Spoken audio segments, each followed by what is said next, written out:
Here. Vice Chair Stedfield. Here. Member Bagwell. Here. Member Bonkowski. Here. Member Erb. Here. Member Keller. Here. Member McQuarrie. Here. Ex officio members Sandra Rosenberg. A quorum's present. Thank you. Next on the agenda, is there any change in the agenda, essentially? Lucia, I have nothing. None tonight, Mr. All Chair. right, thank you. Are there any disclosures on the committee tonight, What is it? We're an organization. Any disclosures, anything on the agenda tonight? Seeing none, that's good. This is a chance for public comment for people who'd like to come forward, usually on items not on the agenda. Otherwise, we ask you to come up when we speak to them on the agenda, but if anyone wants to come up, this is an opportunity. If they're not, if you'd like to come up now, unless you wanted to wait till is your item on the agenda? Wait, hang on a second. I need to have you give me your name for the record. Okay. And I was concerned about the reduction in the lanes. I like the area about the roundabout, but not from Fairview Street down to Appian. I don't know. I think that would make it look more like, if we leave the lanes alone, I think it makes it more look like She's talking. like Roseville, and then downtown, separated. I think we still have too much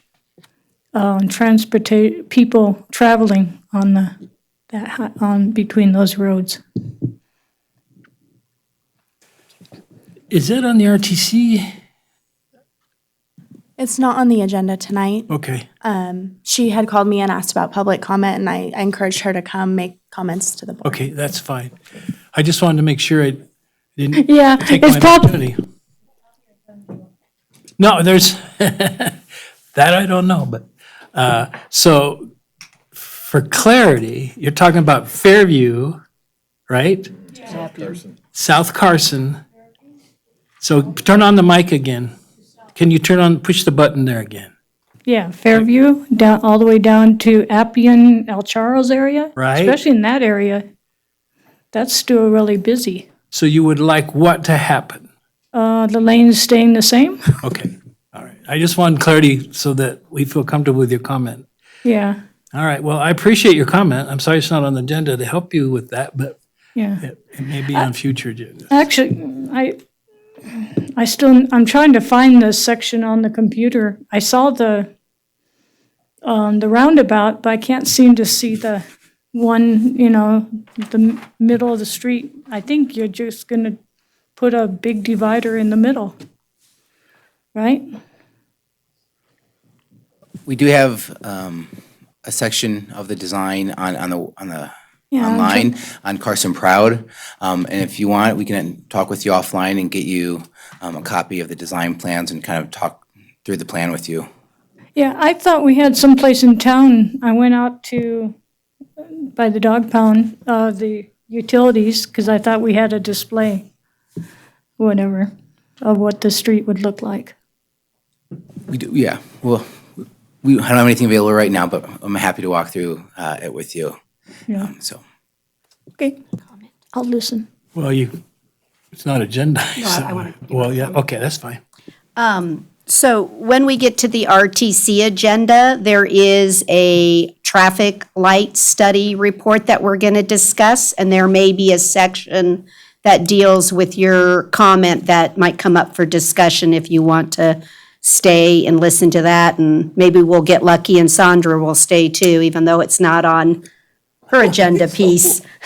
I'm just commenting that it might work for both of you.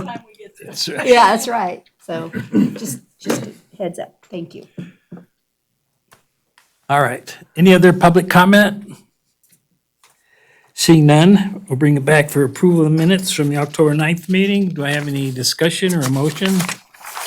I move to approve the minutes of the Carson Area Metropolitan Planning Organization from October 9th, 2019 as presented. Second. Second, any discussion? Seeing none, call for the question. All in favor, say aye. Aye. Opposed? Abstentions? Okay. Chaz is McQuarrie? Yeah.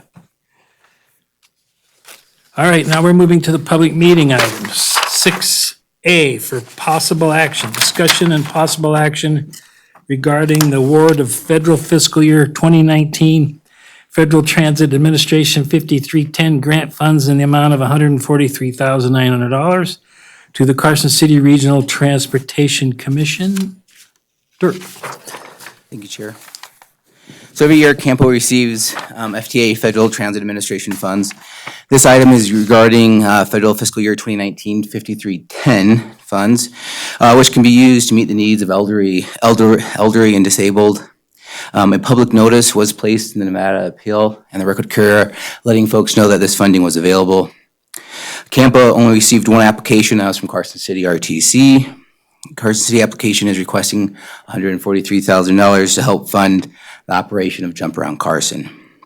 After review of the application, CAMPO staff had found that the applicant and the use of the funds is eligible. One thing to note, and a change from last year, is that to be eligible for the funding, the organization must have a coordinated human services public transportation plan, which Carson City does have now. Staff is recommending award of the grant to Carson City. And that concludes my comments. I'm happy to answer any questions. Any questions of staff? Seeing none. Anybody from the public like to speak to this item? Seeing none, bring it back for action or any other discussion? I move to award $143,000. I move to award $143,900 in federal fiscal year 2019 Federal Transit Administration 5310 grant funds to the Carson City Regional Transportation Commission.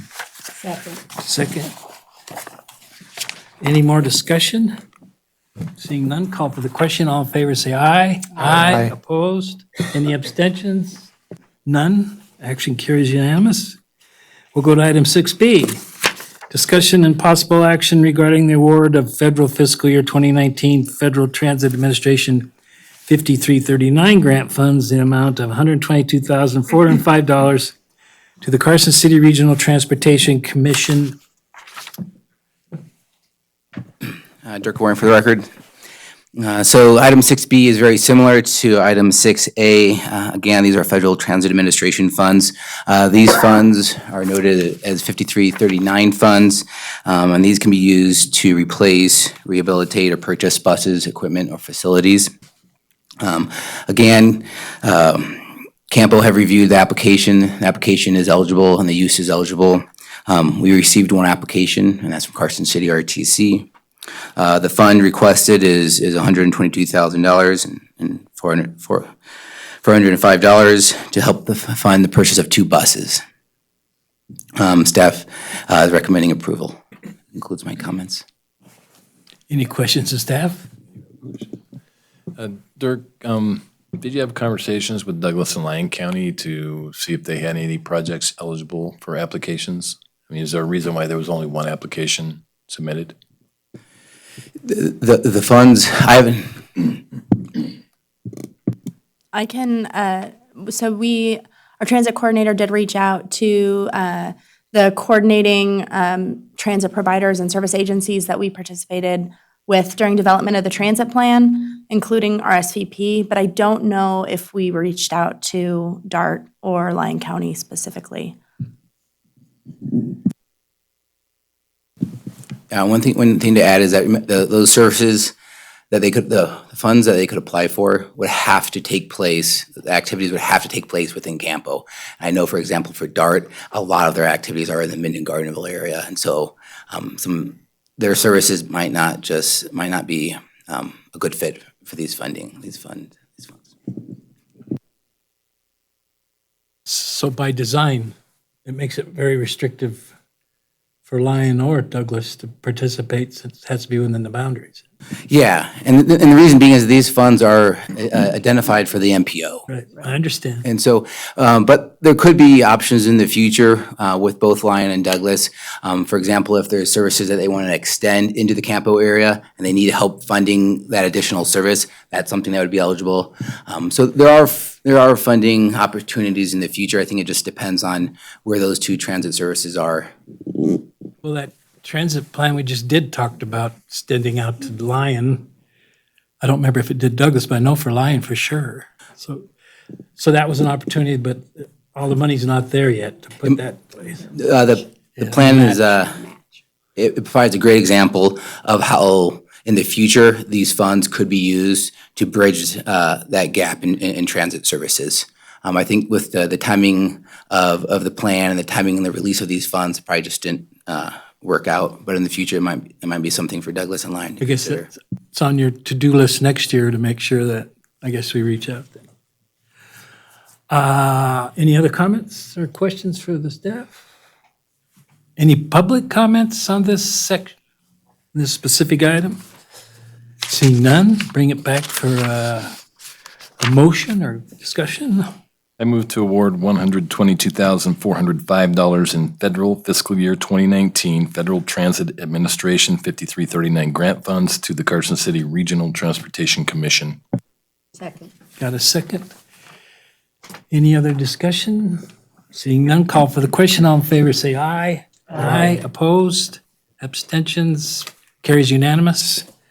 Next item on the agenda is 6C, for information only, presentation and discussion on the 2019 Transportation Network Monitoring Report. I'm going to kick this one off. Lucia Malini, Transportation Manager. So when I started here a couple of years ago, it became I was quickly made aware that I had some really big shoes to fill. If those of you that were here back then know that my predecessor could talk for hours about transportation. He knew a lot.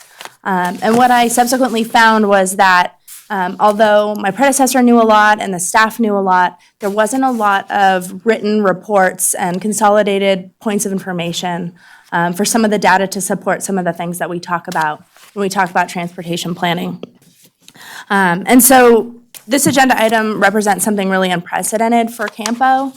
It represents a great deal of amount of work getting and consolidating and performing quality assurance on all of our data sources, including sociodemographic data from the census, our counter information, including 2 years worth of bicycle and pedestrian count data, representing our baseline count data for our complete streets, and performance information and targets to meet the federal requirements that we have to do and maintain as part of CAMPO.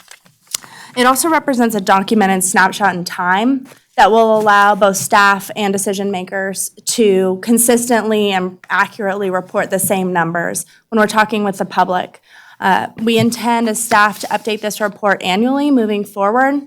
And so over time, some of the trend data that are contained in the report, you'll continue to see those built upon to help us make more informed decisions and make sure ultimately that we're spending our money as most efficiently and effectively as we can. And so that said, staff, particularly Dirk and Dan, spent hundreds of hours in preparation for this report. I'm really proud of the product we put out.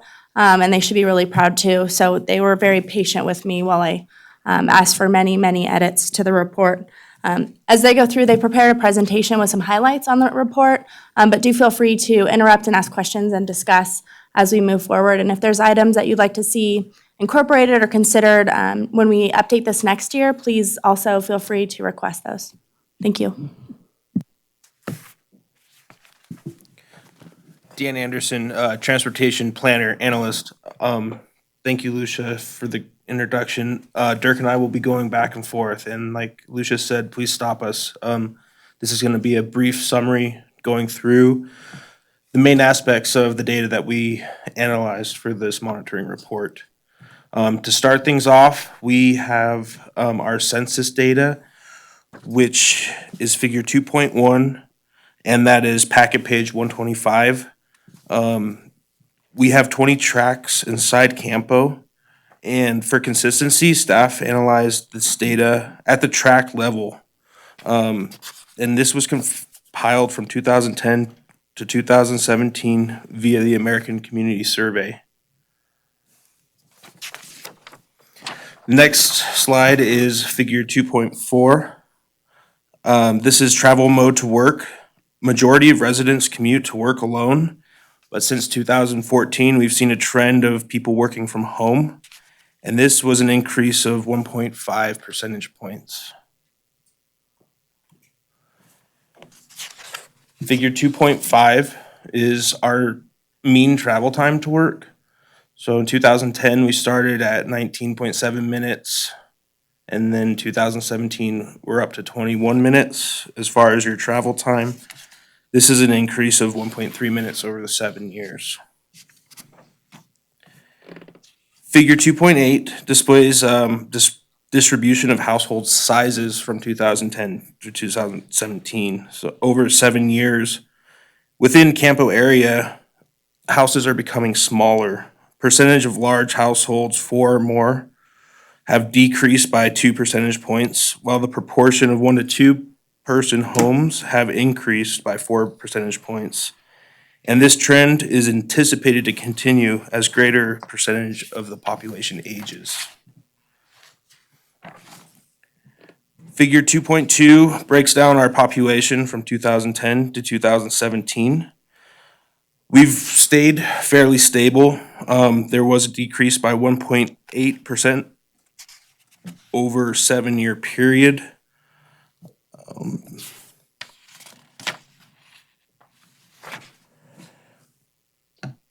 Figure 2.7 displays information of number of vehicles per household. So within Campo, there are approximately 64,000 to 65,000 vehicles with an average household of 2 vehicles per home. These vehicles, it's about a 69% over all of the households. And within the 7-year period, the greatest change was an increase in households having single vehicles. And this was an increase by 3 percentage points. And lastly, we have figure 2.9. This is our vacancy and occupancy status of housing units within Campo from 2010 to 17. And over that 7-year period, vacancy rate has decreased from 8.7% to 7.1%. And if this rate continues to decline, there could be potential for economic pressure for new development, which would result in additional demand for infrastructure and transportation system. So from there, we'll look at the travel demand within the Campo region. Thanks, Dan. So the slides earlier were from chapter 2, and they were really kind of showing who's traveling. Now we're moving into chapter 3, and this is showing where are people traveling. This exhibit, there's 6 exhibits that look very similar to this one. This is an exhibit from our Campo's travel demand model. And how this figure is broken up into is broken up into TAZs, which is transportation analysis zones. So for this one, the yellow is an indication of housing units. So within the TAZs, there's a total housing unit for each TAZ, and it kind of shows how many mobile homes, how many multifamilies, and how many single families are within each TAZ. And so the way that the travel model works is that we have like little kind of bucket years. We have an initial year of 2015, 2025, and then 2040. So this is a picture of 2015. And we go to 2025. And you can kind of see some of the areas are getting denser, which kind of indicates growth. And this is 2040. And then moving on to commercial. This is commercial employment. So again, we start with 2015, go to 2025, and we go to 2040. And so some of the uses that are in the commercial employment are industrial, retail, office, and so on. So now we're moving to the functional classification of roadways. This is figure 4.1, and it's a map of all the functionally classified roads. So roads range from a local roadway, which focuses on accessibility, such as access to individual property, and then it kind of ranges all the way up to interstate facilities, so that focuses on mobility, such as moving a large number of people safely. So this is a picture of the Campo area. And one thing to note about the functionally classified roads, when CAMPO gets federal funds such as STBG, Surface Transportation Block Grant, those funding sources can only be used on roads that are classified as a collector roadway or higher. So this slide, figure 4.3, is a vehicle volume map. It displays data that NDOT, Nevada Department of Transportation, has collected. This information is available online. It is from their Trina website. You can just Google Trina, and there's a online interface you can use and see all the data. It's great data. We use this data to validate our travel demand model, to prioritize projects, to inform project design, and to respond to public comment. So this map is a picture of the Dayton area. And then this map is a picture of North Carson, South Carson, and then Douglas County. And NDOT does this annually. So for example, 2019 volume data will be available in late spring or early summer. So I'm going to pass this over to Dan, who's going to talk about counts that Carson City does. So along with the Trina and NDOT counts, we also have CAMPO staff deployed vehicle counters. This figure 4.7 shows the counters that have been deployed from 2016 to 2019. A majority of these counters were deployed from speeding complaints from citizens. So when a complaint comes in, we put out counters and do a week-long analysis of the street. From that data in figure 4.8, we can see the majority of speeding areas. We broke it down to 5 miles and over, 10 miles an hour over, and 20. And between 2016 and 2019, it's not a high number of speeding areas, but you can see along Carson River Road and Clearview, there were some issues of over the limit.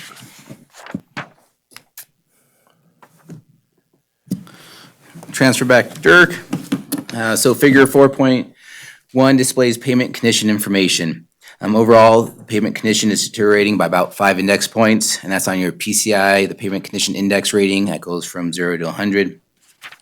Or roughly, the roads are deteriorating about 8 percentage points a year. Something to note is how the regional roads are deteriorating at a slower pace. And the reason that we believe this is happening is because the city is beginning to prioritize capital projects on the regional roads. Good question. Sure. Just, if you can look it up later or double check the number, I happen to see in Performance District 3, the regional roads, it seems amazing when I look at all the other ones, that this one in 15 was 71, and then in 16 it was 51, and then it went back up to 70. Something just seems amiss in the number reporting there. So if you could please double check that and then update us if necessary on that slide, I would appreciate it. Will do. Thanks. Thank you. It's like, what? Could have slipped down to 51 and up to 78. Digit error, probably. Anyway. So thank you. figure 4.9 is just a graphical exhibit of the pavement condition. Green is good, yellow is in the middle, and red is bad. Typically, green roads are candidates for pavement preservation, yellow are candidates for rehabilitation, and then red are candidates for reconstruction. So this is northern Carson City, southern Carson City, and then this is northern Douglas County within CAMPO. And just a reminder, in 2018, CAMPO helped fund a pavement survey for Douglas County. In the future, if Lyon County is interested, that service is also available.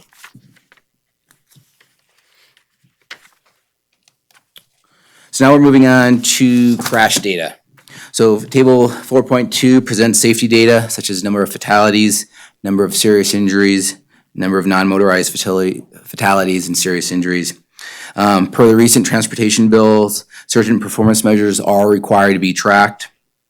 Also, per federal regulations, a baseline trend is required to be developed to help determine targets.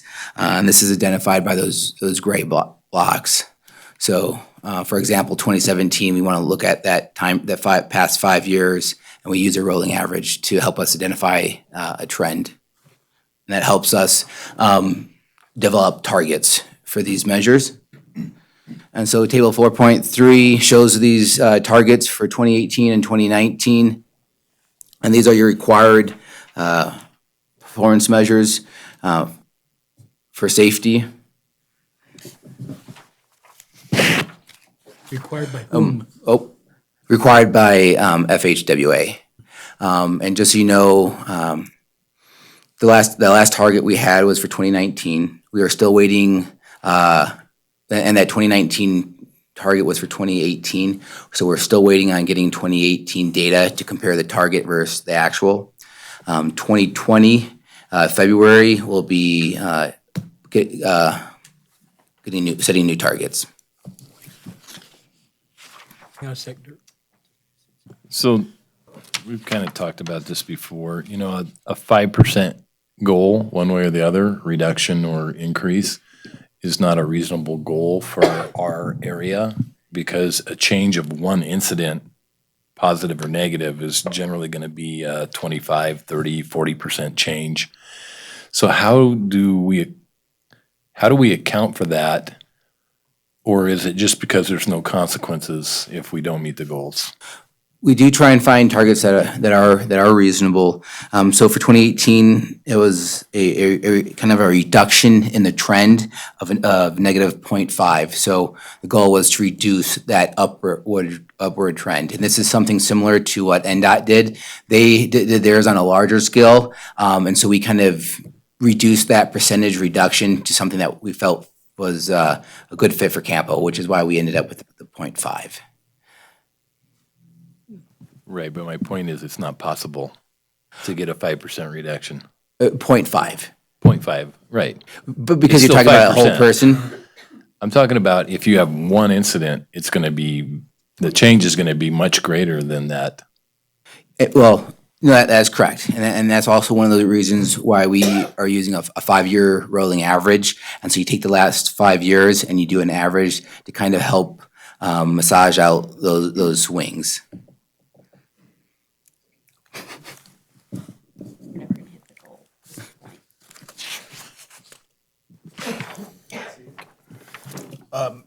All right, moving forward, we're going to talk about some complete street stuff. Complete streets started, we have 4 corridors within Carson City: North Carson, downtown, South Carson, and William Street. These corridors were picked from the 1/8 cent sales tax plan of expenditure. And we've been doing monitoring and studies within these corridors. Figure 4.14 shows the locations of our pedestrian counters that were placed for this baseline data collection. And each corridor had a rotating seasonal schedule of 3 counters per corridor. Table 4.5 is a breakdown of those counts. This is the average volume of pedestrians within complete street corridors. In 2017, we had completed the downtown improvements, and it was also a legislative year, so we have a bit of a skew of higher numbers in 2017 for downtown. And this is figure 413, displays those numbers. We also, within Complete Streets Plan, have our bicycle counters. This is figure 416, shows locations of the counters from 2017 to 2018 for the baseline data collection. And this also has a rotating seasonal schedule for each corridor as far as where the counters are placed.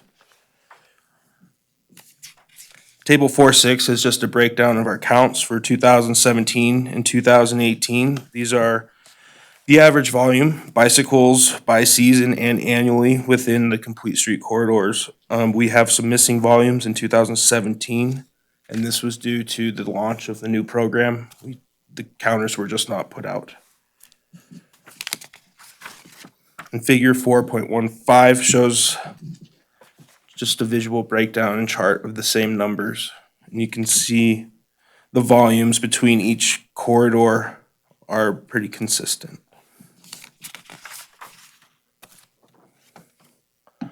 Moving forward in complete streets, we have figure 4.18, and this is our crash data analysis within the corridors. That's a 100-foot buffer of the streets. We had a total of 220 crashes between 2017 and 2018. We had 1 fatality, 58 injuries, and 161 property damages. And then table 4.7 is a breakdown of those accident reports.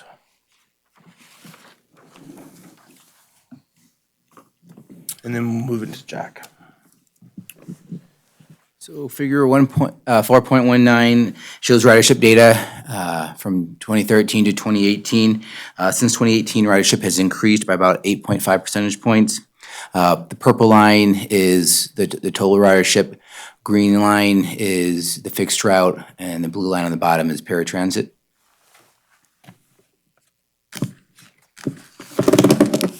Figure 4.22 shows data on the annual average cost for a passenger trip and annual average cost per revenue mile.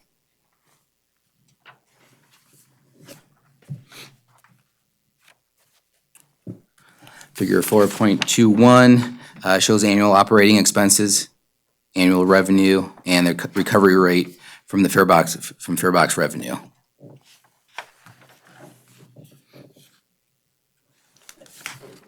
Sure. So can you explain the annual farebox recovery rate?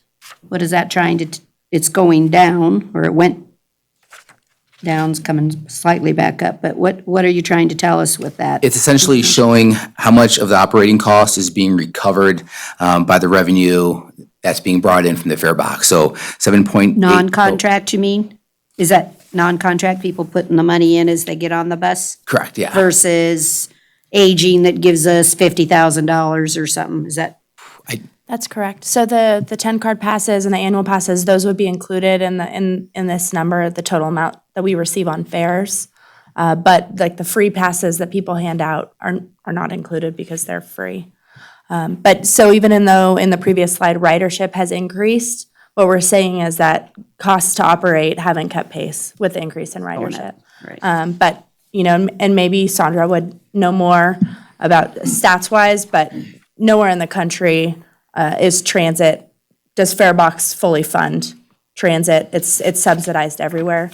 But we're getting worse, is what this trend shows. I mean, it's not And that that's it's not consist- funding it. That's consistent with We're getting national worse. trends. That's right. That's not good. Getting worse is not good. Okay.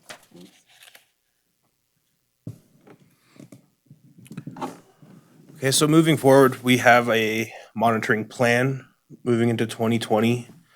We have our baseline data established now for complete street monitoring. That includes our bicycles, pedestrian counters, Jack, all of the data we've presented so far. We've made a few fixes to the way we're collecting data now. We're on a 6-month schedule for pedestrian counters, which give a more permanent location for the counters, which give better data results.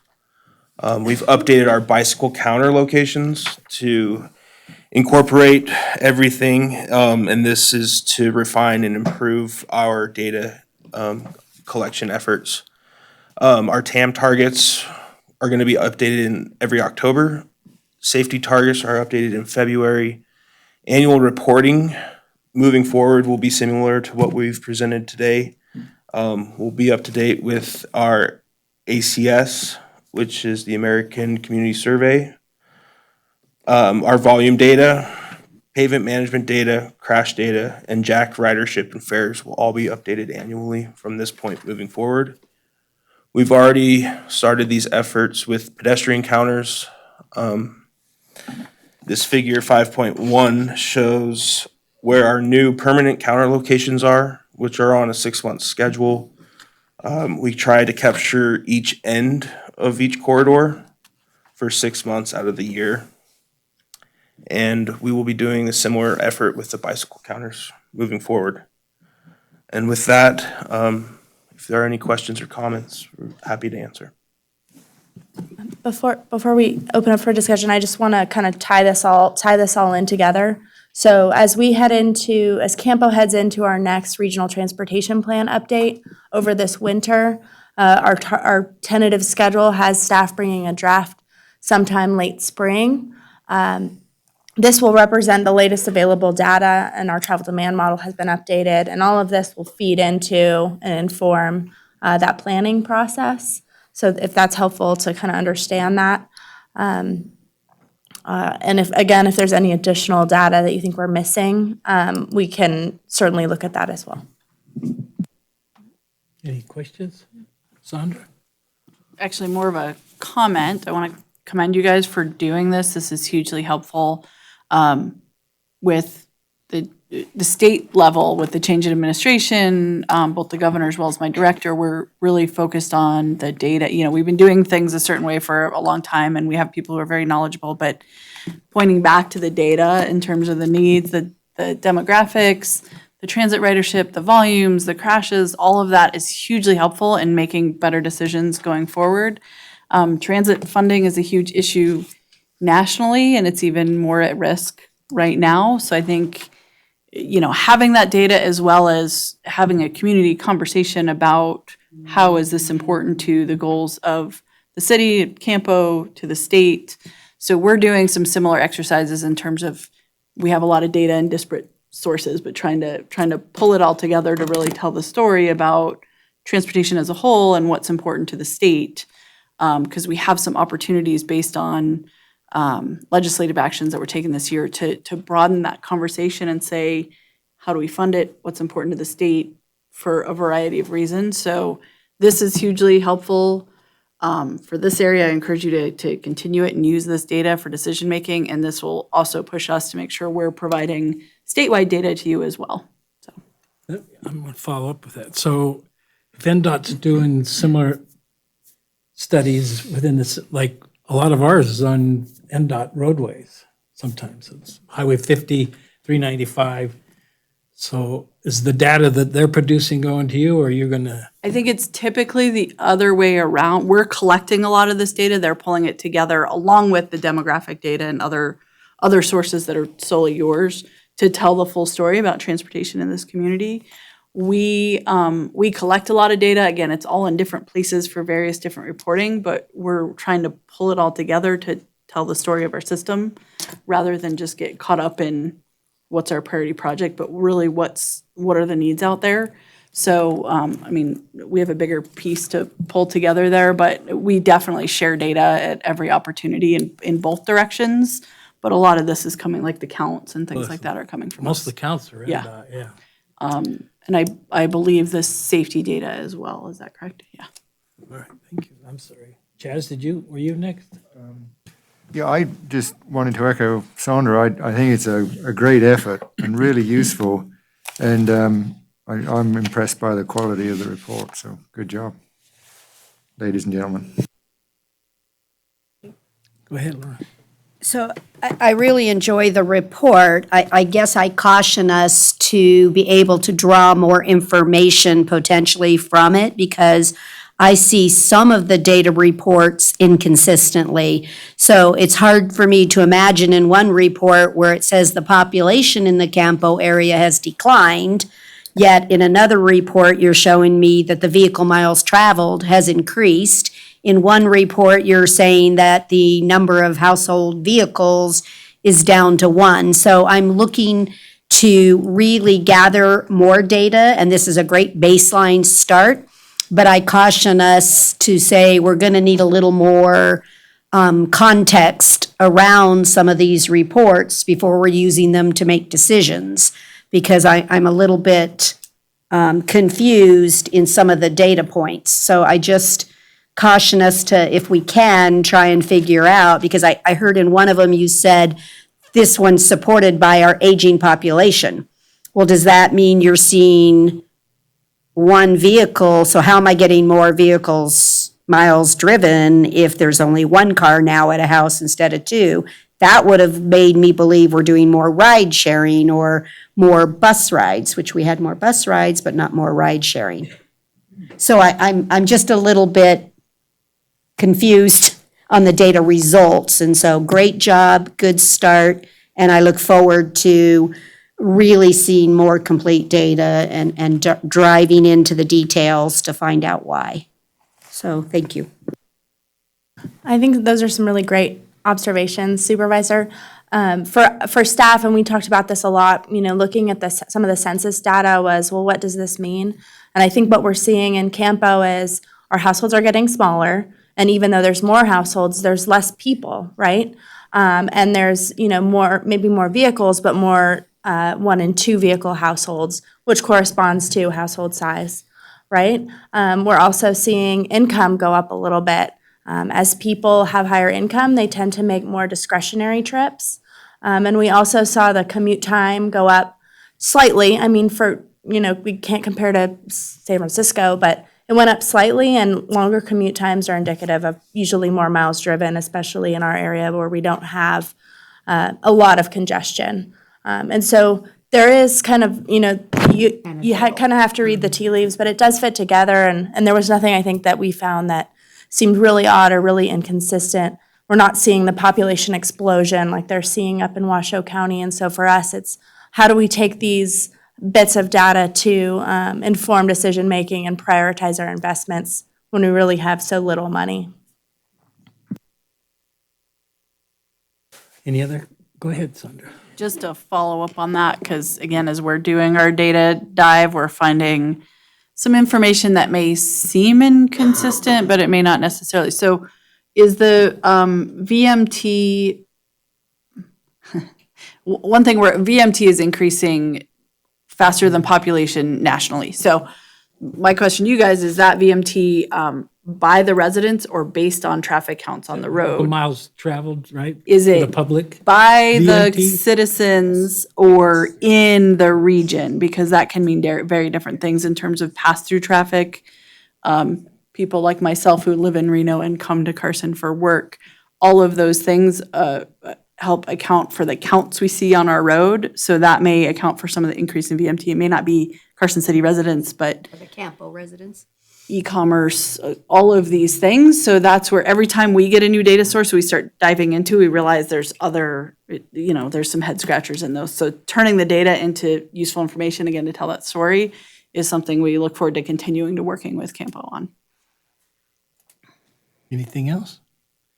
I just have one question.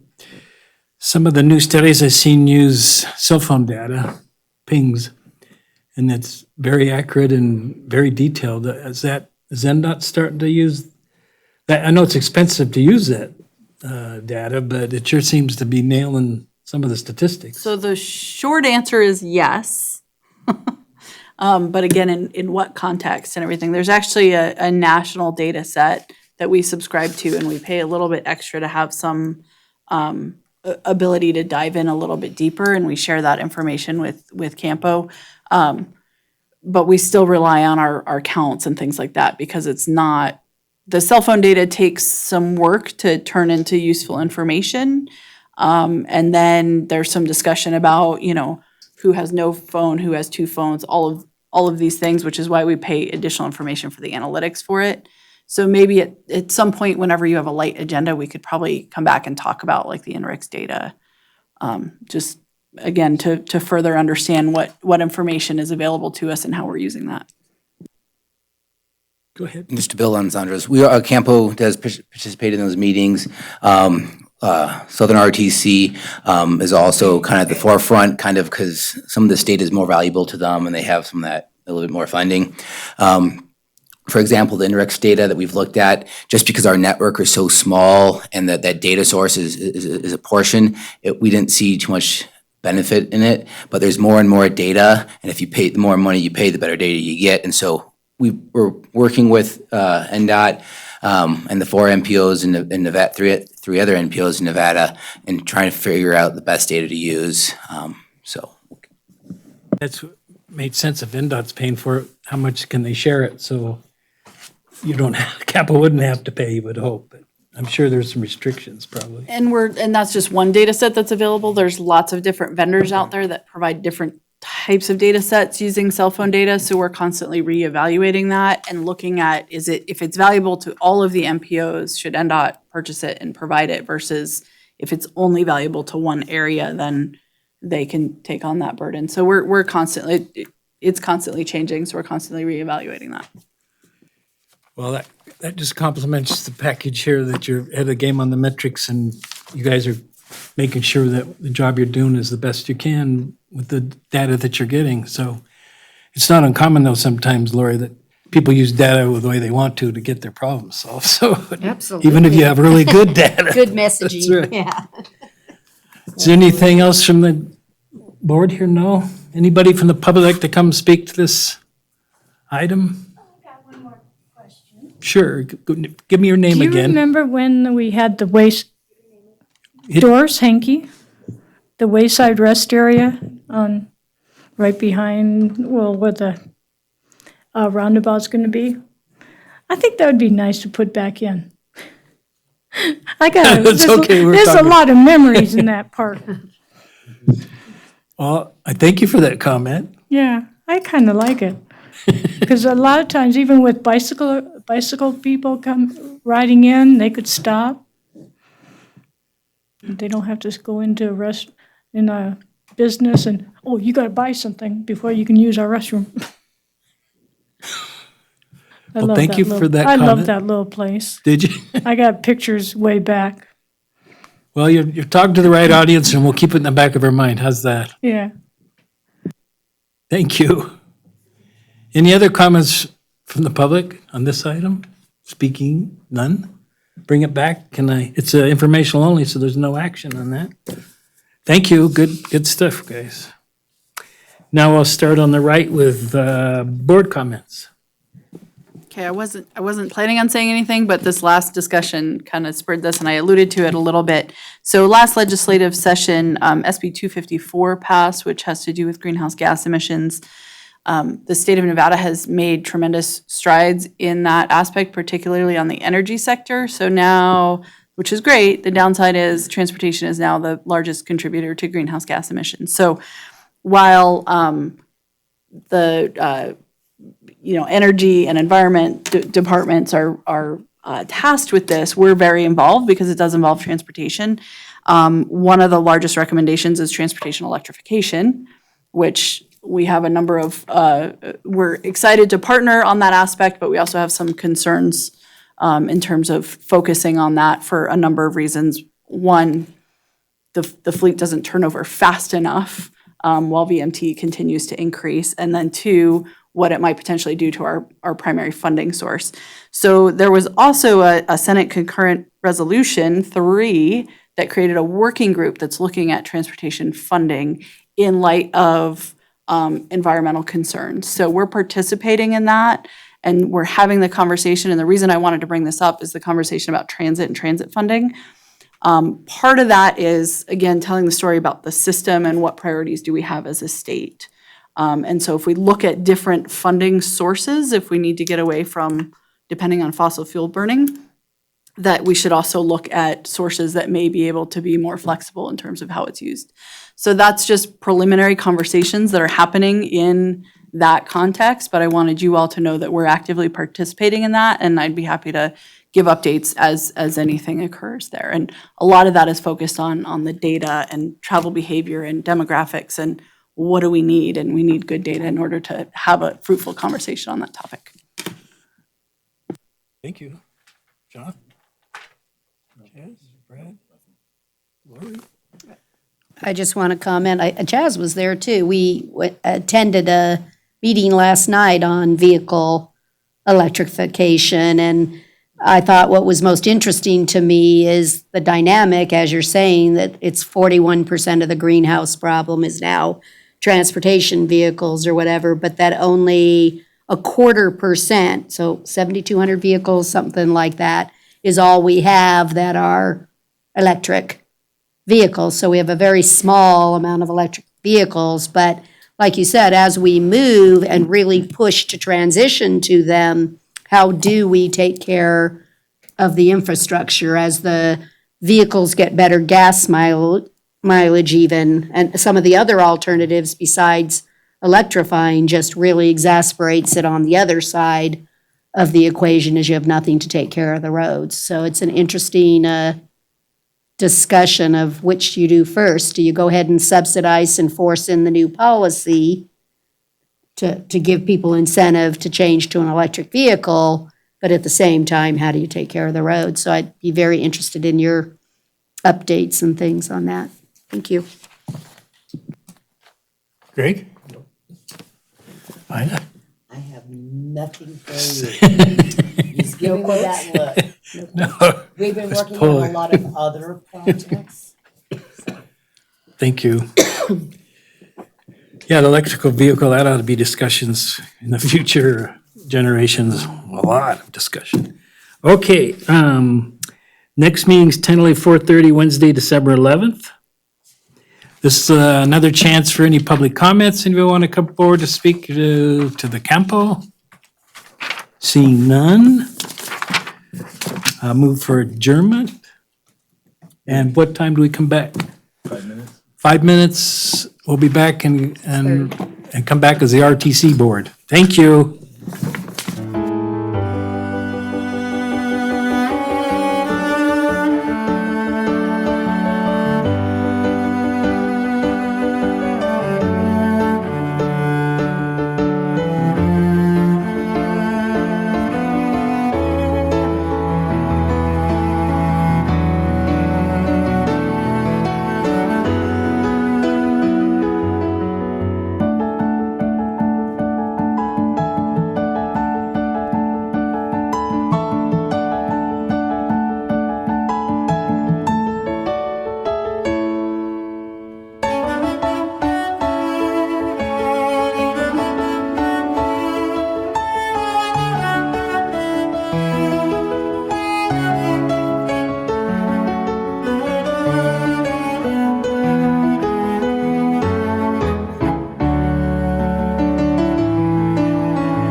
call this meeting to order.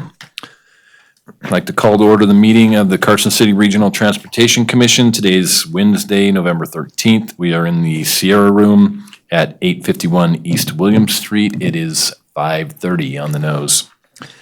Tamar, can we have a roll call, please? Chair Bonkowski. Here. Vice Chair Kimbrough. Here. Commissioner Bagwell. Here. Commissioner McQuarrie. Here. Commissioner Stenfield. Here. A quorum's present. Thank you. We're on agenda item number 2, agenda management notice. We have changes to the agenda. I understand we're going to pull item 6B. That's correct, Mr. Chair. Staff would like to request to pull item 6B, and we'll bring that item back next month. Any additional changes from any of the members? Seeing none, then we will adopt the agenda as amended. Item 3, disclosures. Any member of the RTC have any disclosures to make tonight? All right, I do have a disclosure on item 6D.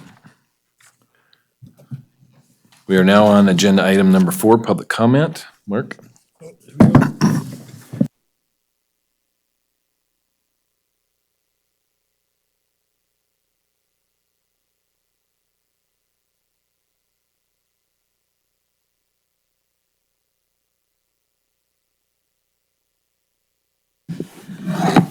Hi, I'm. Please state your name for the record and turn the mic on. My name is Mark Kimbrough, stranger to the RTC. Doing something unique tonight and different. We just had a conference up at Lake Tahoe with, for the first time, it was a combined conference with the Bicycle Transportation, the Nevada Bicycle Pedestrian Advisory Board. And then there's all of the trail folks, the natural surface soft trails we call them. From the Eastern Sierra Trail Coalition, which Muscle Power is an active member of in this part of it goes all the way from Markleeville all the way to Oroville, I think, is where that group. So we all combined had 250 people show up for a meeting. And there was an award session, and I was disappointed that I gave some awards out that day. One of them was for Chaz, for all the work that he does on the Sierra front. And his business, Loomis, which he was past CEO for and has been a big supporter of trails, transportation, and bikes.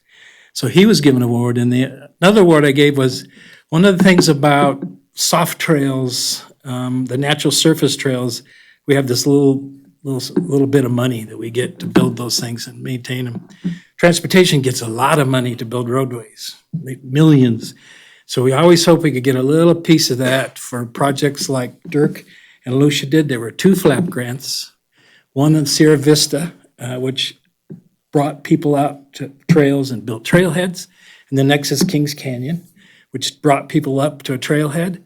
We're always hoping and dreaming that the transportation element, the complete streets, involve those types of facilities. So Carson City is actually an example for the state for those types of projects.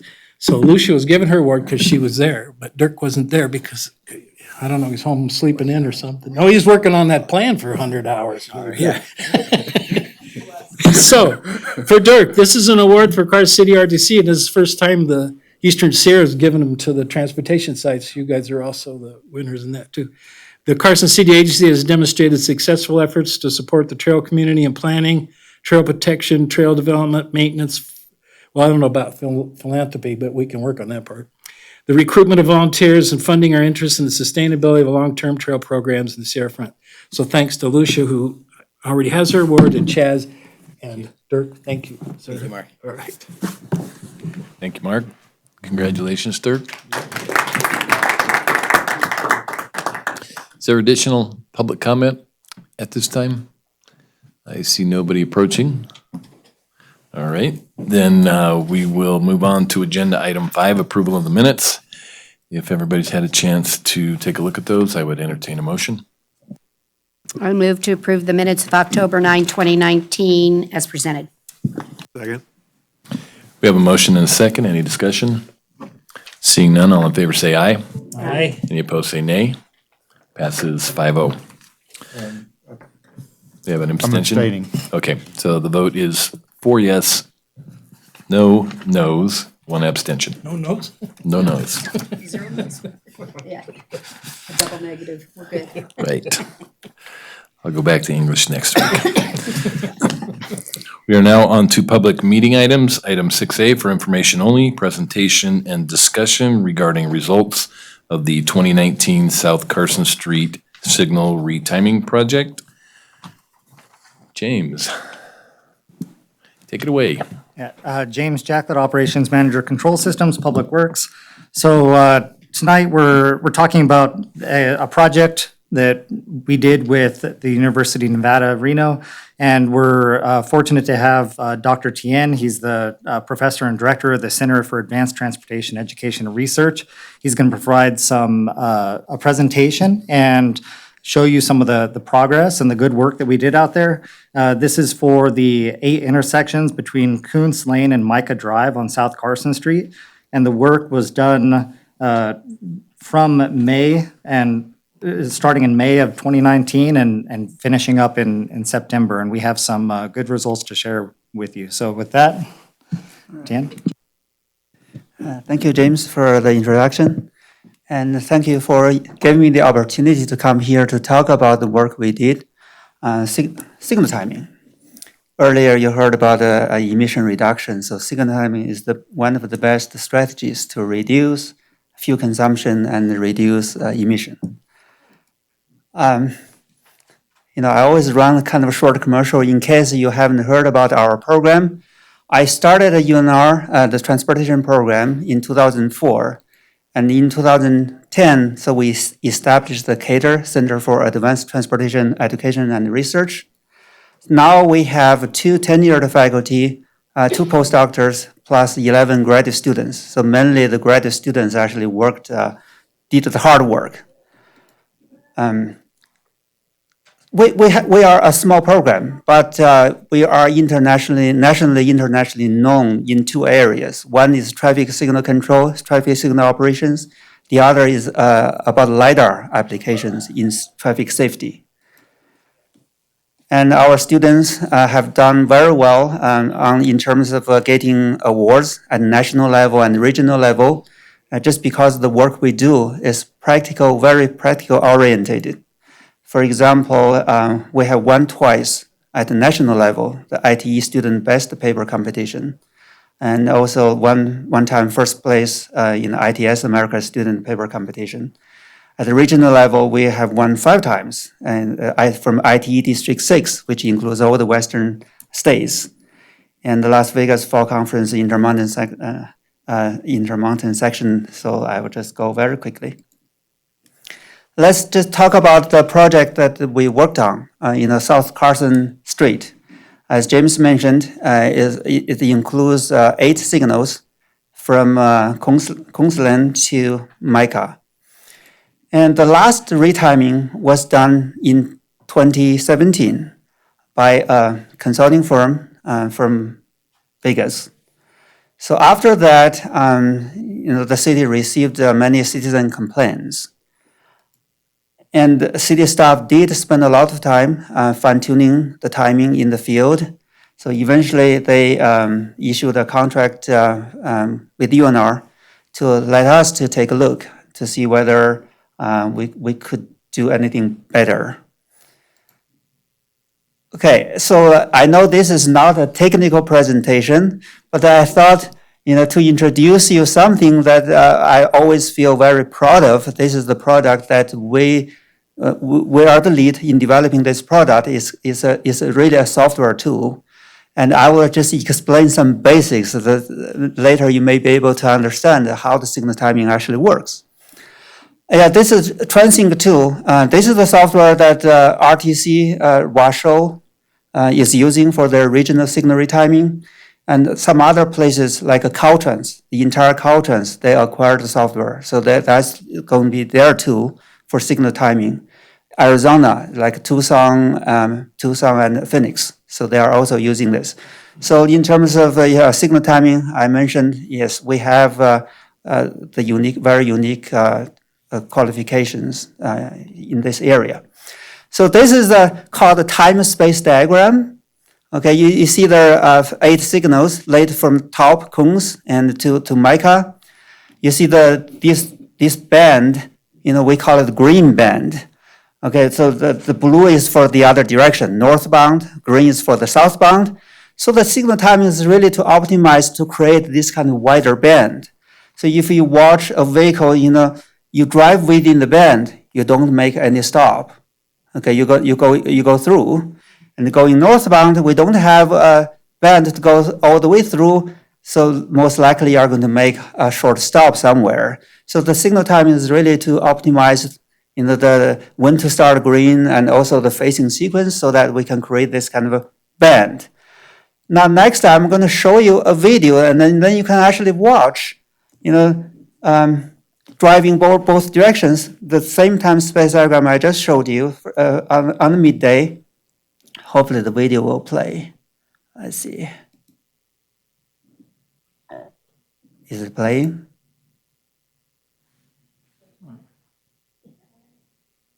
So it's not playing. Well, it happens. So once you copy to another computer, then it doesn't work. So you missed the fun part. You can watch the video later. I can put it on YouTube. Basically to show you, you drive within the band and then you don't make a stop or make a very short stop. To prove actually the timing, if the timing designed well, it works according to the timing, this is the typical driving experience you are going to have. Okay, so unfortunately, the video doesn't play. So the video, if I had played the video, it's mainly showing when the signals are working properly, according to the timing you designed, this is the driving you are going to have. But it's not always that way. So we encountered many issues and challenges. So the students, yes, James knew that. The students spend a lot of time in the field to try to figure out how to make it better. So I just want to highlight some major issues and challenges. So this arterial is not that easy to work with. Okay, one thing is called transition. Okay, transition means it's disrupted by something, emergency vehicle. So we have seen a lot of emergency vehicle disruptions. So they trigger the signal to favor the emergency vehicle, then the typical vehicle will get disrupted. Because that's one challenge. The other one, we noticed the short period traffic surge. If you just drive there somewhere between 5 to 5:20, during that very short window, traffic is the heaviest. It's just, if you don't design the timing well, it just suddenly got a Q spill back, Q spill over. So that's another issue. And, we widened the street, therefore all the intersections, some very big intersections, especially I-580 and Carson Street, huge intersection. So created many, many issues for pedestrians. Somebody press the button, you have to give them like 50 seconds to cross. Okay, so this is another challenge we have to deal with. And also, not only we need to take care of the main street traffic, we have also major crossing street, I-580. So we have to take care of that traffic also. So these are the challenges, of course, incidents. Okay, we have seen many accidents along that section of the road. So all these issues, will disrupt normal traffic operations. Okay, so I'm showing you, this is the travel when the signals got disrupted. You can see, this going northbound. The blue means green. This is a green band. So the vehicle was not supposed to stop, but because the signal got disrupted, it made a stop. Then consequently, you see there's a long stop also there. Again, you look at the signal timing, the blue, green should start here, but in the field, it's actually started somewhere later. So that's why it created that very long stop. So all these disruptions, okay. So this is when the timing worked properly. You can see the before and after. On the left is before, on the right is after, when the timing worked properly. And clearly you should be able to see the improvement, going both directions. Stop means you see those horizontal lines means stop. If you don't have that line, means no stop. So you can clearly see the before after. After both directions, the number of stops is significantly reduced. This is when the timing was working properly. Okay. Again, we did for the 3 time periods: AM peak, midday peak, and the PM peak. And before, after, we recorded the travel time and the number of stops, and also we compare how much reduction. If you see a positive number, improved means it's reduced. Travel time reduced by this %. You probably noticed some negative numbers. Okay, those negative numbers you see is all from the freeway, because the previous timing only favored the freeway. Now the timing, actually, we focus more on the arterial. We try to take care of the freeway, but the freeway did get impact a little bit. But overall, it's still a lot better. And I did a quick benefit cost estimate. Again, this is based on assuming the signals were operating properly, okay, running correctly. So we look at the AADT, so that's annual average daily traffic. So from NDOT counting stations. So this is in the south of the freeway, about 36,000 vehicles per day. Okay, when we do the comparison, of course, we only compare when the signals are running coordination. So coordination between 6 to 8 p.m. So roughly about 20,000 vehicles. Okay, so travel times on each trip, on average, we were able to reduce by 1.8 minutes. So if you convert that into hours, it's about 610 hours per day, 180,000 hours per year. Time is value. So there's a general number. For passenger cars, about like $10 an hour. For a truck, is about $20, $30 an hour. So based on that, so this will translate into about $1.9 million in savings on travel times alone. Okay, so it does cost money to work on these things, the signal timing. So consider the cost and the benefit. So this is comes to about 80-1 benefit cost ratio. Okay, additional fuel savings and emission reduction. So I didn't really get into that part. So we could do some rough estimate. So this is my estimate. And as I said, assume the signals are running accordingly, right?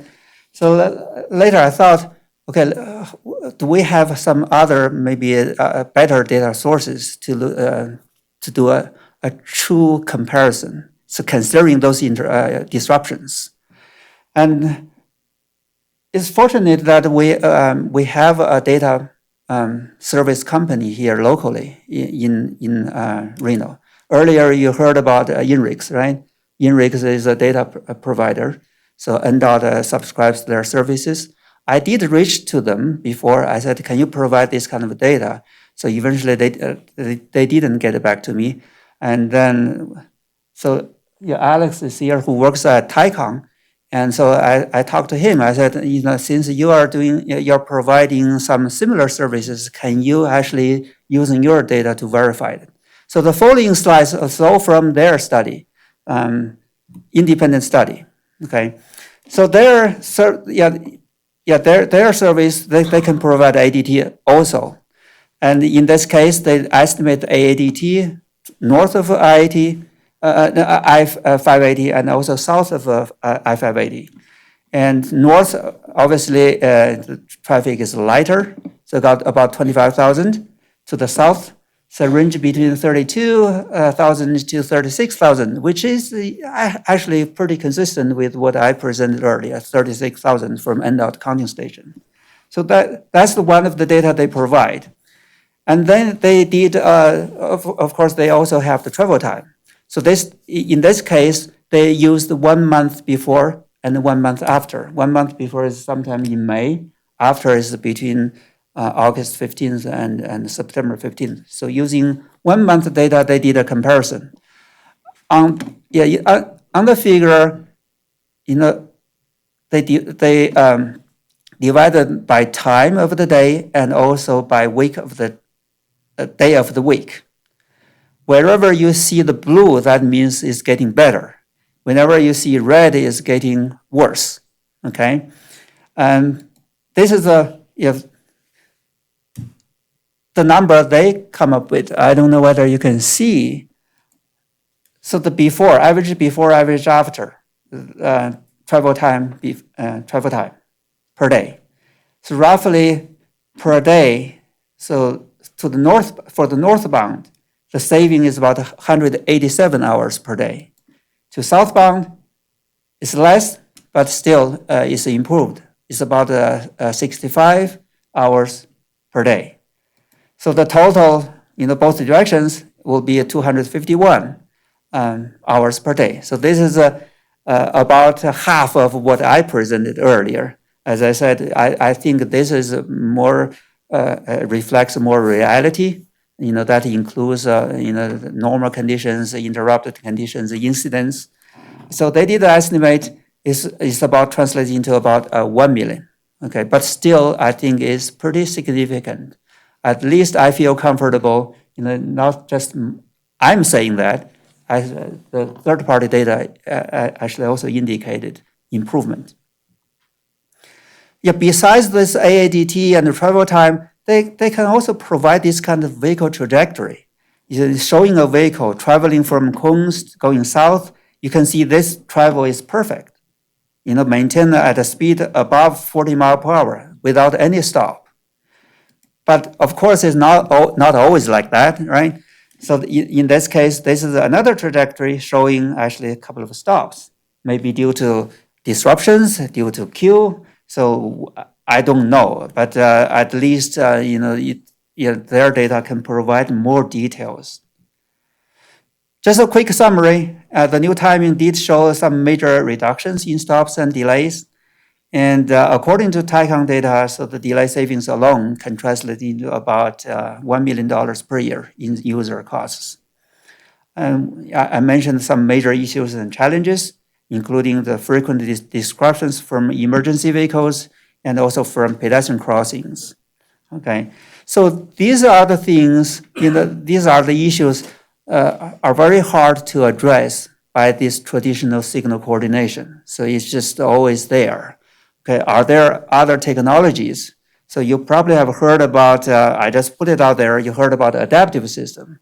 Adaptive systems are supposed to react to traffic changes dynamically. I'm not saying adaptive system will indeed solve the problems we have here, but at least something I throw out there. And so there are many, many vendors. They all claim their system works so well under certain conditions.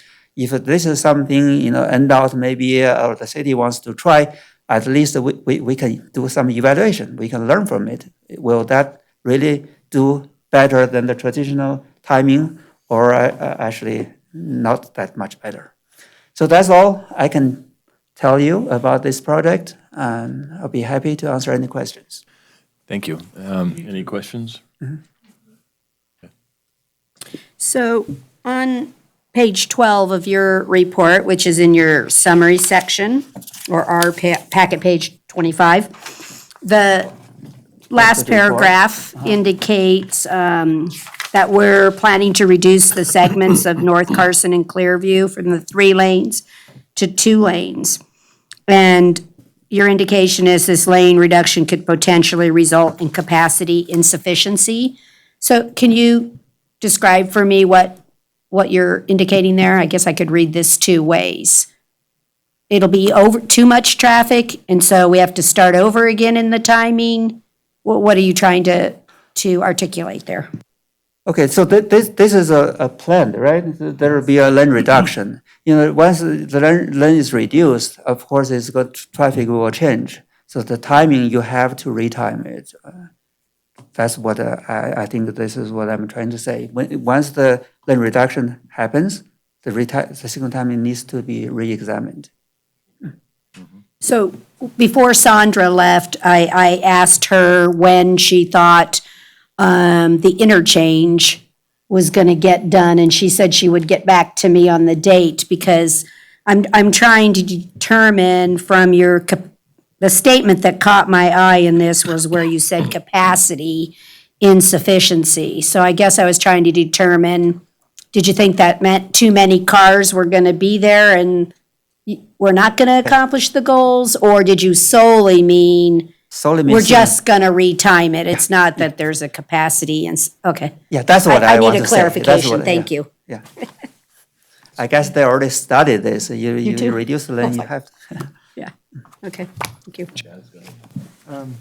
Well, I just wanted to say in the executive summary and in the summary in the staff report, an average 36% reduction in travel time is very significant. So I say, good job. Yeah, that's good. I was just, the other company that worked, it just amazes me it takes a PhD to time traffic lights. It just blows me away.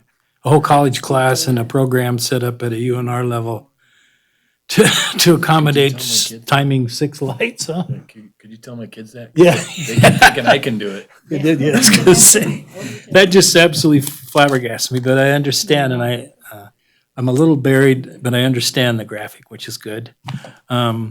So I assume the work you did, like you said, it shows in the executive summary, it was very successful. So I've learned sometimes if you go faster, you'll catch the lights than if you do on the speed limit. So part of your programming has to deal with the average speed limit, I guess, from light to light, so you don't, I know if I'm at Fairview and I hit something, I gotta do like 60 mile an hour to get through 580's light there, so that's not a good practice in what you're trying to determine here. So I just applaud you for that and the efforts, and I think we got the right client to help us put this all together, and we get to do it all over again when we reduce the lanes to 2 lanes, I guess, and hopefully it's happens in a percentage that everything just changes one way instead of have to look at every light again. But thank you for that, and your session was very, I guess I learned a lot from that. Thank you. Any additional questions from anybody? The one comment that I had, I mean, this is great work, and I'm happy to see it. That it costs us $24,000 to retime 8 lights. When you extrapolate that into the number of lights that we have throughout the city, is pretty amazing. And I'm sure that it's a bargain. But when we're looking at, we get a lot of complaints about traffic timing. So what's the plan going forward? Because I know that we're doing a study looking at signal timing. So how does this document tie into where we're trying to get to on our signal programming or signal timing throughout the city? I'll start, and if James has any corrections, he'll jump in. So the Carson Area Transportation System Management Plan, we've been working with, we did receive, CAMPO received funding, about $750,000 for this plan. For Carson, Douglas, Lyon, and Story counties is the geographic area it covers, which coincidentally are all of the signals that Carson City maintains currently through agreements with those. That scope of that project is being finalized. And one of the components of that scope is, when you look at what Dr. Tian and his group does, it's the best in the country. It really is just top quality work. And so one component of the scope is that we'll be asking proposing consultants to include Dr. Tian in their team so that we can get consistency with regard to Carson City's performance measures and timing of that. The project as conceived is really hasn't happened yet in the country, and so staff are estimating what the budget might be. I'm cautiously optimistic that we'll have plenty of money to do an implementation component, in which case we would actually implement some of these timing things in Carson City, in addition to some of the asset management pieces and life cycle inventory, condition assessment type activities that's also in the project. Does that answer your question?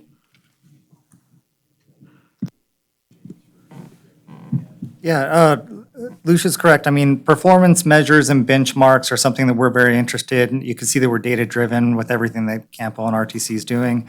And NDOT's very interested in that as well. But what there's not consensus on is how to performance measure or benchmark these things. So that's where UNR and Cater, that's where their method of analyzing the quality of signal timing is effective. And although that wasn't highlighted in this presentation, Dr. Tien was here previously, I believe 2 years ago, and provided a presentation showing that tool and how we analyze that. So there's a difference. As he mentioned, we had a consultant, a traffic engineering consultant hired by NDOT retime these lights in 2017.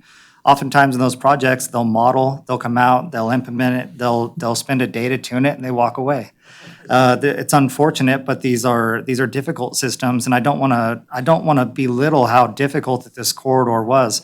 Dr. Tien and his students who worked on this, they spent a lot more time than they planned spending on this corridor. It was extremely difficult because of the fact that we have a freeway coming into a very busy section of road between counties, and then we have a very light volume north extension of that. So the plan as we, in that corridor, there was significantly a lot of time, and although it doesn't necessarily take a PhD, it does take someone who's dedicated and focused on this. And all too often, our job at Public Works with my team is operations and maintenance. So we're trying to keep these things in one piece and operating as well as we possibly can. We have plans internally with staff and with the addition of a traffic engineer where maybe we'll be able to make an increase in this, and maybe that'll be in-house, or maybe it will be through further partnering with TN. But through that plan, through the traffic system management plan, we're looking to at least identify those methods, and we're very interested in this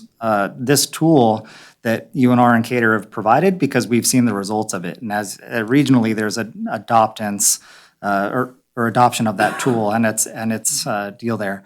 But figuring out when we do those, we're looking at, rather than going on a fixed frequency or some other method, which are traditionally used across the country, to do more of a method where we will assess the quality of the signal timing on a fixed method.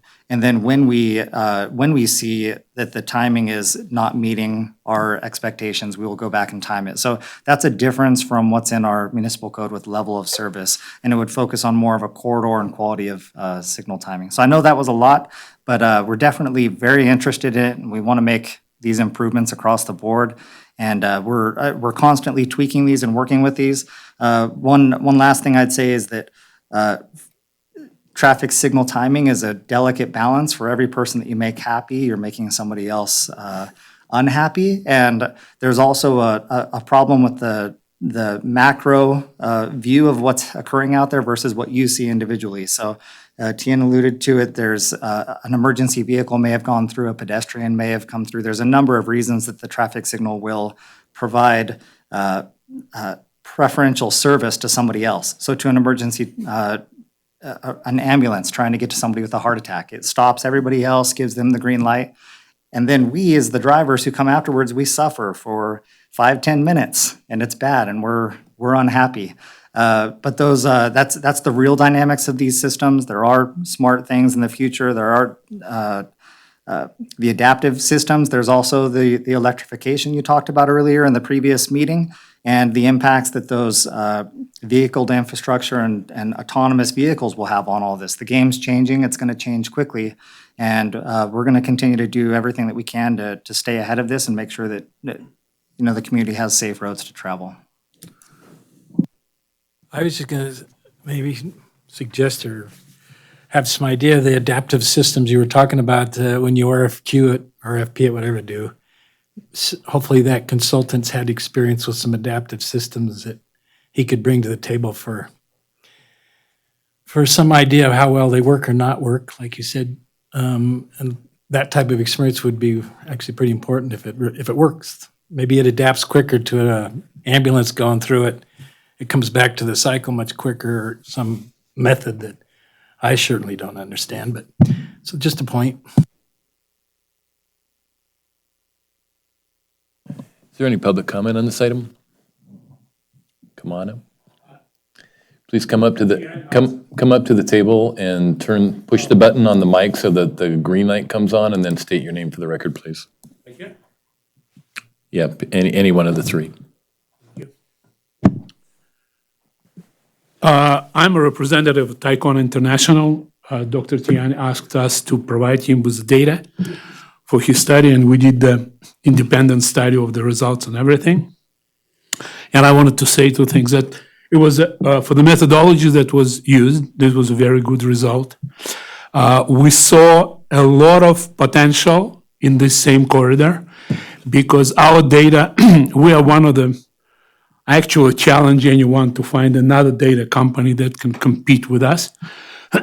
We have INRIX, if you're familiar with INRIX. Our data resolution is up to 30 feet, meaning that we know for 5 years going back on every 30 feet of every road in the United States and 60 countries in the world, what was the speed and the volume of the traffic. We also would like to warn you against adaptive systems. And I think that Professor Tian would agree with me. Adaptive system works better in the nighttime because adaptive system does not expand the capacity of the road. What we do is we have so much data that we can, Professor Tian needed to do the floating car himself. We take that from the data of the manufacturers of the car companies that every 3 seconds send the data about that car to the manufacturer. We're the first company in the world who do that, and the trajectories that you saw was done with our data. So what I'm trying to say is that here in Reno area, you have us because I've been here for 30 years, and I am vice president of that company. We also do the retiming, and we do it performance-based. You don't pay us anything if we haven't done. So basically, we pay X amount of dollar for every % improvement, and the improvement is being done together with your engineers. We first, with your engineers, we sit down and we write a protocol of improvement. Then we apply that, and if it was not enough, you don't pay us anything. So I also wanted to say that it was pleasure to work with Professor Tian. I think the work was done very well, and we would love to, since we live here and we drive this road too, we have a personal interest in doing business with you guys. Can we get your name for the record, please? Could you state your name for the record? My name is Alexander Chehorsky. Thank you. Sorry. My name is Alexander Chehorsky. I can spell it if you want. Okay. Sorry. I take out my comment on adaptive. Yeah. Is there any additional public comment on this item? I don't see any. So this was for information only. Thank you, James. Thank you, Dr. Tian. It's very informative. It's very good information. All right, we will move on to agenda item 6C. Charlie, for possible action, discussion and possible action regarding a proposed development agreement template for pro rata contributions to planned transportation infrastructure. Capital improvements on South Carson Street between Clearview Drive and the 580 Interstate. Thank you, Mr. Chair. Lucia Maloney, Transportation Manager. Over the past, I would say, year, there's been a lot of development in the south and southeast Carson area of town. Through the development projects that have come through, staff have received a variety of comments and direction from the Planning Commission members, Board of Supervisors members, RTC members, as well as members of the public related to, what tools do staff have to have conversations with developers of projects to ensure that those projects are contributing their fair share to the transportation system for the impacts that their projects will have on the system. Title 18, Appendix Section 1213.33 contains a discussion about pro rata contribution of impacts to the transportation system. Based on that section of the Carson City Municipal Code, staff have entered into discussions with projects that have been coming forward, and specifically in the southeast portion of Carson City. And in those discussions, we've established a methodology that's consistent for those projects that will have a contribution to a traffic signal between Clearview and I-580. It's long been a desire of Carson City, and it's in the CAMPO's Regional Transportation Plan. There's a emergency response need as well to somehow facilitate east-west crossing of South Carson Street at or around Snyder Avenue and Appian. And so this item here before you is to look at approving a template that would serve as a development agreement template for projects that come in that would contribute a pro rata contribution for a traffic signal. Staff have estimated the cost of the traffic signal at $1.2 million. As late material tonight, there is a handout. It's also in the back for members of the public that are here that estimated the cost of that signal at roughly $1.2 million. That is the number that's been put into the draft agreement template.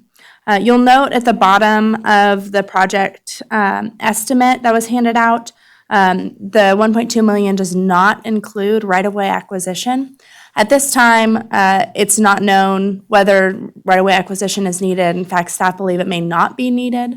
As you, RTC, are aware, the Redevelopment Authority, the RAC of Carson City, funded a study this year to look at circulation and business access and impacts to that part of town in the post-South Carson project scenario of what it will look like and whether we can make improvements.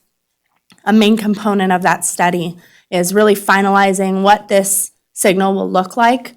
We don't know if it will require right-of-way acquisition or not, or if it maybe just be a three-legged signal with no connectivity, but to allow those new developments on the west side, of Carson Street out at Appian. And so for that reason, we did not include right-of-way acquisition in the $1.2 million.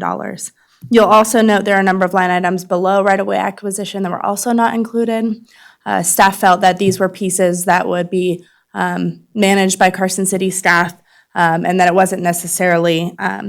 it shouldn't necessarily be included in that estimate for the pro rata contribution. So I'm happy to answer any questions on that estimate. There is a later item this evening, item 6D, for a project specific, but for 6C, staff recommend approval of the development agreement template as presented. Happy to answer any questions you might have. So thank you so very much for the late material. When I read the template, the first thing that came to my mind is a prior contract that we had approved that dealt with this issue. And I thought, and I was like, I'm not getting the same data recollection in my mind. And so I started to compare the differences. And one of the things that really came to light for me is we haven't had a discussion at this level as to what should or should not be calculated and included within the template itself to determine the cost. So as you notice, they made the template at 1.2 million versus the potential of 2.9. And so I really wanted the details on where the 1.2 million came from. I didn't think it was appropriate to approve a template with no data or material for us just to approve 1.2 million. So the question for me is, if I have to do right-of-way purchase, whether we don't know, but then where do I get that money? There is no money for the right-of-way purchase. So here I will have collected, pretend, $1.2 million off of all the users. Let's say we implement this today. I won't be able to pull the trigger and actually do the light at Appian to do this if I don't have the other $1.8 million.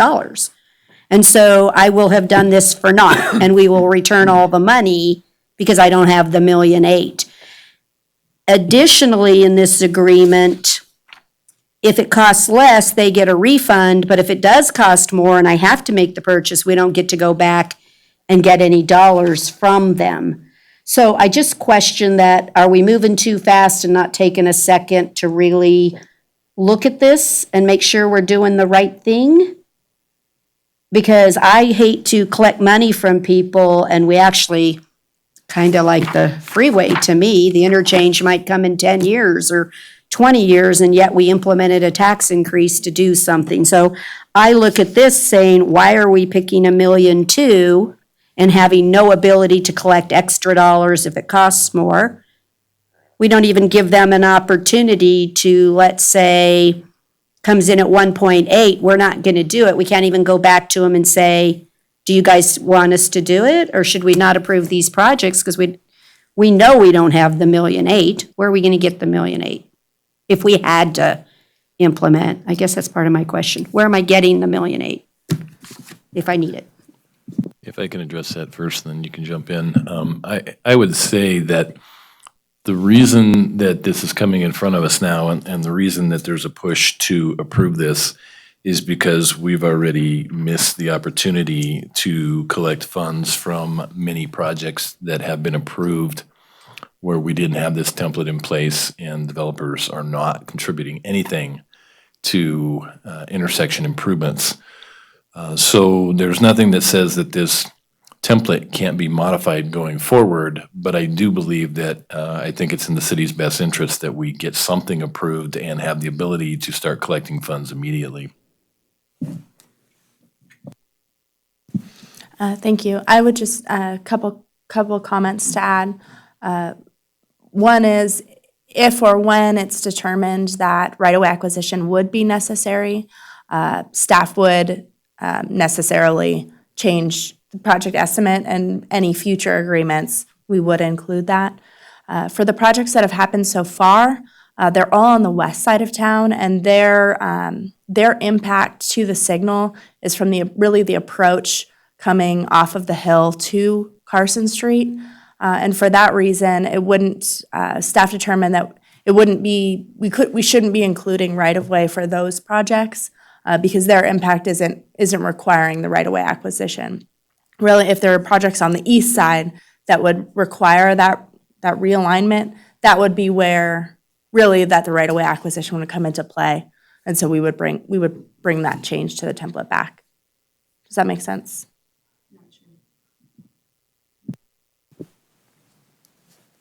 So let me, I'm not clear on what you're saying. Are you saying this is, well, it's the next item, really? Are you saying that's a west side, so it doesn't have impact? And so you'd only hit the people on the east side? Is not the intersection and all of it both sides? What, I'm missing something here. Are you telling me you're going to bring me a new template that says 2.9 million for everybody on the east side? Or did I misunderstand you? I apologize, I wasn't clear. So for the projects that have come in so far, this Dutch Brothers project, that's 60 tonight. There's a French Doncho Apartments on Cochise that was approved by the Board of Supervisors that would be in the queue when they get to that stage in their project to get this template as well. There's a Clearview Ridge Apartments also on the west side that they're also in the queue to get this template. But all of those are on the west side, and their impact is to that Appian Street and to Clearview and coming off of the hill. But there's nothing in their project that necessitates the realignment of Snyder Avenue. It is a desire of Carson City's to look at the realignment of Snyder Avenue, but I'm just saying the reason that staff made the decision to not include that right-of-way acquisition was that it wasn't necessarily related to the impact of the specific projects that have come before us yet. How do we know that we don't have that study yet that we are commissioning through RAC?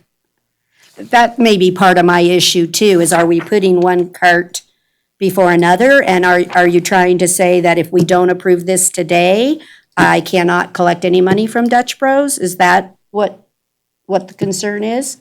It is. Versus coming back in a month? It is a and little bit looking of at a it? chicken and egg, right? And Right. so staff have received direction that we should get something as soon as possible, and there are developments lined up, kind of waiting. Dutch Brothers specifically, staff have put the administrative permit on hold, and so as soon as they're able to get this agreement in place, they're ready to move forward.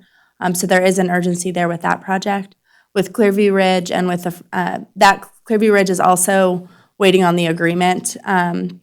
Staff made the determination to move forward with the permit, but they have another stage and we can issue this agreement at that time. So that's in the queue.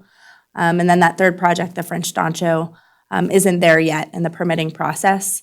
Do we get the study? And so, when do we do it? Could we wait? Is there more information? The study from RAC likely won't be completed until late spring. And so unfortunately, at least with Dutch Brothers, there is some urgency on capturing something or not. Yeah, I have a suggestion that may alleviate Lori's concerns, and that would be to just remove the dollar amount from item 1 in the template, because the dollar amount's going to be specific to each project. It's going to change in every project, because we don't know if it's going to be a roundabout or a traffic light or what the improvements are going to be, or if it's just the traffic control improvement, or if it's also intersection improvements, if it's ADA improvements. So that information is going to change with every project. So if we remove the dollar amount from the template, because it doesn't need to be in there, then each development agreement based off of this template would have that information inserted along with the rest of the blanks on page 1. For the main template, right? No, next.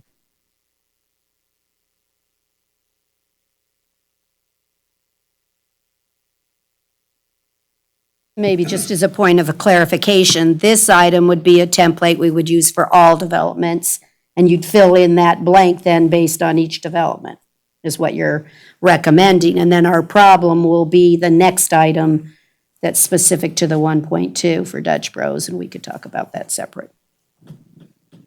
If that's making sense, or are you saying this is only for this development? It's not the master template for all developments? Because I guess you could look at this two ways, right? This is what we would use for everybody else too, and you would just fill it in development by development.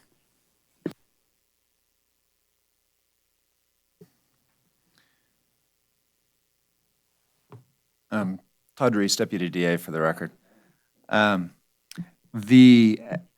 written, this template would be for this specific project. As Brad noted, we could, put that in as a entry line on the first page, and I could take a look and see if there's any other changes that would be needed to be made, probably were in the whereas clauses that could make it a more broader template to be used for just general projects. Right, but this is not the template just for the specific project, it's for this specific region of town.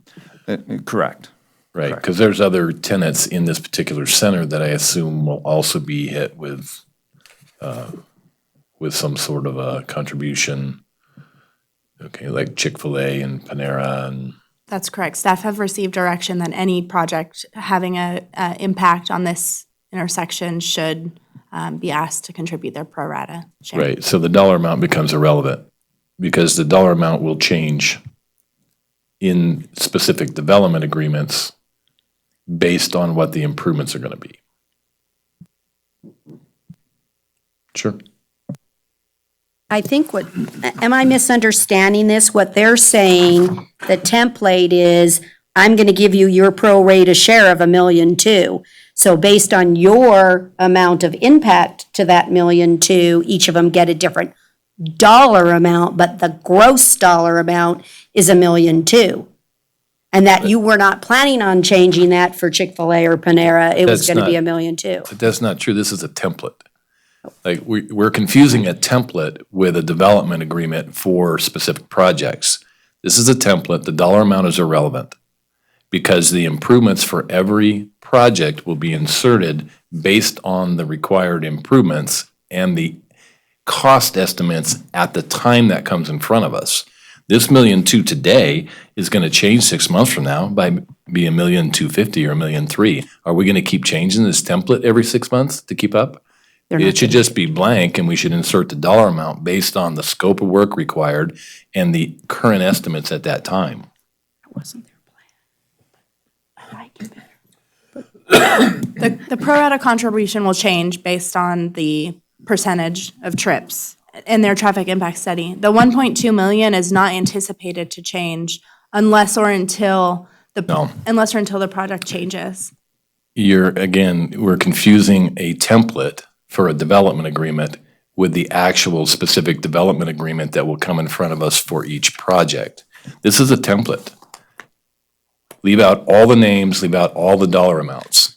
All we're approving is the basic concept of a document that we can use going forward to fill out on each project that comes in front of us.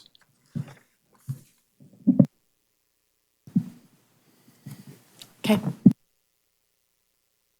Then, what is staff, let me play the devil's advocate a different way. I'm the next contractor in, so let's say for Dutch Bros, I'm great. Right now, I'm estimating it's 1.2. The next guy comes in 6 months later and we revise the estimate and says it's 1.5, so you owe 6% of 1.5 instead of 6% of 1.2. Is that what you're suggesting? On the same Well- project, the same light, it's the same. That's a possibility. Improvement. It's a possibility, but each tenant or property owner that comes forward may have a different contribution based on what their project, the impacts that their project is going to bring to the table. So in other words, if Chick-fil-A is not going to have the same impact as Dutch Brothers, it's going to have a bigger impact, that may trigger ADA improvements or other intersection improvements. So that number then is going to change and their pro rata share is going to change. We never know what the total required improvements are going to be until that specific development agreement comes in front of us and we get current numbers. So therefore, that information should not be part of a template agreement. Anybody else want to jump on this bandwagon? Go ahead, Mark. I just had some questions of procedure. I don't understand how the RTC does this.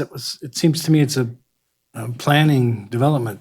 It's a condition of approval isn't that where you get the support as a condition of approval on a plan as it comes in? Or is it when the plan goes around to the agencies, that's when RTC steps in and said, this is going to be our requirement for this action to take place, and it becomes a condition of approval? That's correct. So there's a number of projects that have a condition of approval in them currently for pro rata contribution for this. So staff and RTC are essentially saying, okay, staff, you can execute these agreements using this template is the action. But then it goes from you to the planning commission first, right? Because you guys are only one of the permittee review team. So they'll get everything from everybody, then it goes to the planning commission, and then they'll vote on it at the planning commission, don't they? And pro rata share. In many cases, it would go to planning commission. There are some projects like the Dutch Brothers that's going through it really an administrative permit. And so it may not, Dirk would know, I don't know that one's even So going to. wouldn't it be a condition of approval though in the packet? It depends on the land use that's being proposed, and it's also dependent on the zoning. So for example, sometimes if you want to do one use in a zoning district, that might trigger a special use permit. It might only trigger a building permit. Right. And so, but we can tie these conditions, which is why timing is of the essence. Once they apply, and that we lost that opportunity. So unless they make a change. So some of these applications will be seen by planning commission, some might be seen by the board of supervisors, but some might only be triggered with a building permit. In addition to that, even if it's a condition, we still need the development agreement template. Right, I understand that. I'm all filled over that's what I was going to interject earlier. It's a template. You don't even have traffic signal in here. You have to take traffic signal out because it could be a roundabout, it could be some other element. I'm all about trying to figure out how to gather the funds to fix that intersection where we've just put all these tons of business on a dead-end road. So, But it's too late for some of them because the only time you have the opportunity is in the permit process to ask them for this. I mean, you can always go ask them, but I mean, the only time you're going to get it is up front and say you're not going to build unless you meet these conditions. So I'm all over the understanding of the template and agree with that and understand the number can, and we're walking on new ground for Carson City. So we're kind of getting a feeling for how this is best to work when the numbers change or the right of way and how creative they're going to get to maybe resolve that. And then, so I'm for this. Once you guys, I got two supervisors here that are the ones that really control this more than I would. Not control, but have a voice that takes it to the finality of the Board of Supervisors. Can we, as the RTC, have the authority to actually bring action at this level for its finances? And is that part of what we do rather than go to Board of Supervisors? Todd Reese, Deputy DA for the record. Yes, there's an interlocal agreement between the Board of Supervisors and the RTC granting the RTC permission to take certain action related to transportation-related projects. Great. See, I was surprised, one of my comments was I didn't see your name on the back of the form, so I'm used to seeing every form that brings $1 into the state government, the AG's name's on the bottom, approved to form, it says, or something. So I was surprised that I didn't see approved to form or something that put your name on the back of the document. So the Maverick station, was that a condition of approval for no, it wasn't. No, Just those Patrick at improvements work? were done at a later date when they expanded the station. But was it a condition of allowing them to put the diesel tanks in there? or It that- was, yes. Yeah, so when you have the opportunity, if they change, if Chick-fil-A comes back and wants something different, but then the prorate has already been taken care of before they can jump in. So I think this is a great move, and I think it's needs to be done, as long as we all agree to how it gets done, I guess. So, and I'm supportive of the template, taking out the terms and the money and calling it a template. I think if you look at the fourth and fifth whereases, then that language is correct where it says necessitating an additional traffic control signal and associated intersection improvements or similar solution. That's appropriate language. Any specifics should be taken out and filled in project specific.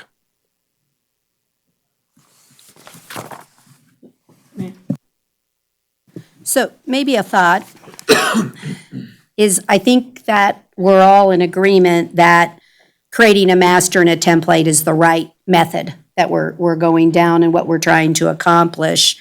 I'm just concerned that we may not have it all correct and that if we do this on the fly and just, okay, we'll just fix it this way. My question, and maybe it's to Mr. Reese, is let's say we did not approve 6C tonight and brought it back and gave you an opportunity as staff and everybody to rethink this. We could still approve 6D as its own standalone agreement to allow Dutch Bros to move on, correct? That's correct. So that's really my thought process is I don't want to adopt a template at this point that I think just needs some more work. And I think you guys are like 80% there and you've done a great job, but that there are two independent discussions. I don't want to hold up Dutch Bros.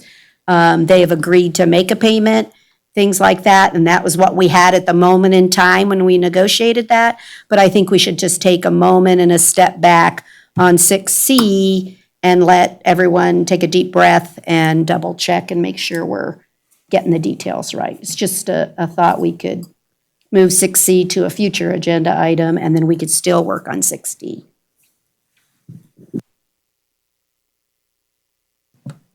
What's the pleasure of the commissioners?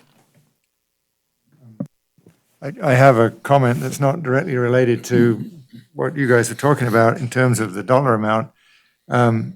My question, I guess, is it says in here that as determined by a traffic impact study that there needs to be a contribution based on the number of trips. So does each developer are we still looking at each developer's own traffic impact study to determine this number? So that could vary until we get the overall study.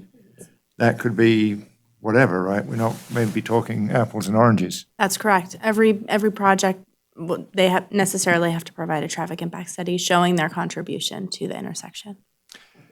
So back to the template issue and not the specific one that's next on the agenda, it might be better to wait until we get the overall study done. Again, maybe we don't want specific numbers in there, but for going forward for others, we would want to use the overall study's estimate of the impact rather than their own individual traffic study. Is that a fair comment? Maybe I misunderstood your question. So staff are providing consistent information about baseline data from our travel demand model to every project that comes forward. So there is a consistency with data, but staff aren't running an overall study. Appian Way one that's coming out of RAC.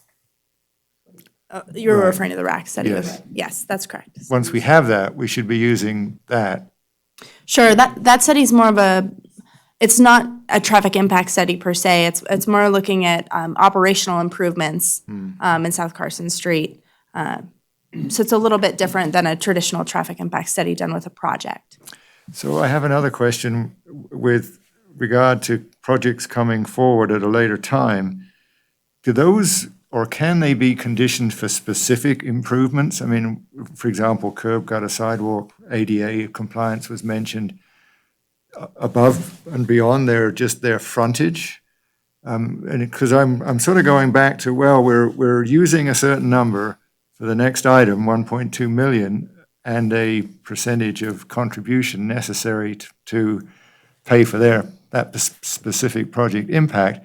But if the dollar number changes down the road, then we're not, I can just see future people who have a share of this saying, well, it's changed, you're moving the goalposts. But that might be captured in a specific agreement with that developer or development that would still keep the base amount the same, but the additional improvements that may generate a different number onto that specific project. I'm just wondering if that's because I'm concerned too that if something changes and it comes in at $1.5 million or we need the right of way, then how are we going to get the money to do the project? Just maybe add some comments for the discussion. First, what we can require from a development also depends on the type of permit. Some permits are based on approval through findings. Those findings allow you to be a little bit more discretionary in what you can ask for, because you need to make sure that those findings are found in the affirmative. Building permit, your staff is limited to what is in code and with what we can ask for, and that is usually limited to your frontage of your parcel. Now, the second thing, the 1.2 is purely for intersection improvements. So if there are other improvements such as ADA improvements or sidewalk improvements or other type of maybe a crosswalk, because this land use is next to a multifamily and we think that there's going to be a negative impact, those can be added to the project in addition to this. This is really 1.2 million for just the intersection. And also we hired Headway Transportation to help us develop a table that really identifies traffic for the intersection, so that when folks come in, they determine the use. So for example, maybe it's a retail, and then they can project what type of trips are generated, and that would be going through that intersection. Because this table was designed in efforts to make things fair as development comes in, and the desire to identify that with the 1.2 million, it is a high level estimate, but it was again trying to be fair, because that cost can keep on moving, but if we keep on delaying it, we don't know what that intersection is going to look like. It could change, but the goal of staff here was to, one, try and find that balance, try and be fair, and also, try and collect some money for these developments that are creating additional impact to the intersections. As you may all know, when a traffic impact study comes in, if the level of service drops from a D to E, that's the trigger that we have. So they can still be on the low, and so this is allowing us a little bit more flexibility to also say, hey, if you're making impacts to these developments, it allows us collect money to make improvements to that intersection. And so, yeah.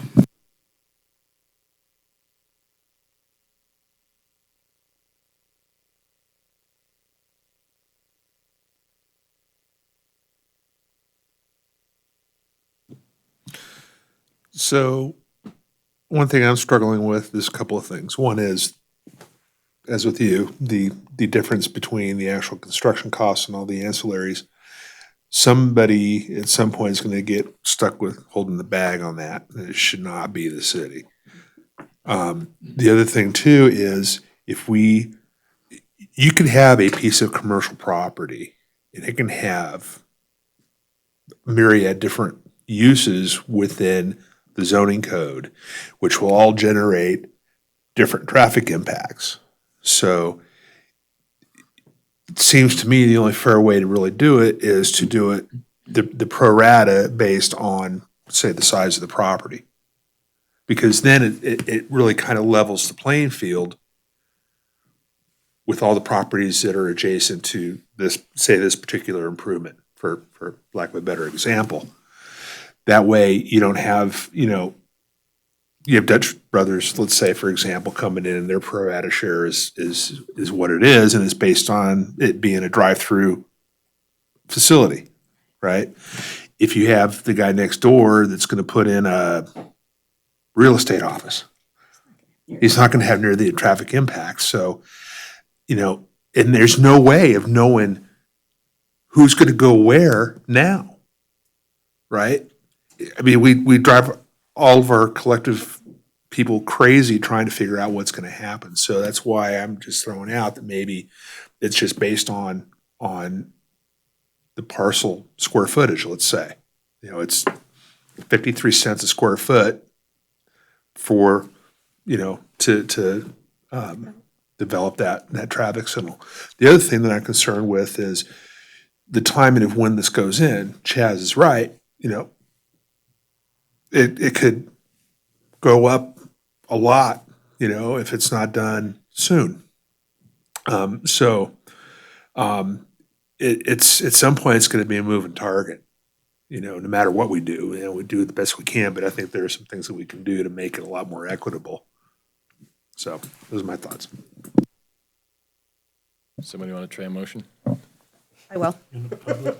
Well, I don't know Before that. you do that, Oh, go yeah, is there any public comment on this item? I don't see anybody coming up, so now you can try a motion. Ooh, we have a couple of choices. We either can make no motion and just let it table and it'll come back to us with some further thought. I mean, it's unnecessary for a motion if we don't make a motion on the item, then we can work with staff and bring it back. So we can either comment that way, or I'll be happy to make a motion in that we not approve the template and bring it back. What's your I preference? think my preference would be to provide staff direction and make a motion of some sort, even if Okay. that's to table and bring it back. To bring it back. I'll be happy to do that. I move to not approve the development agreement as submitted and for staff to bring it back for future discussion.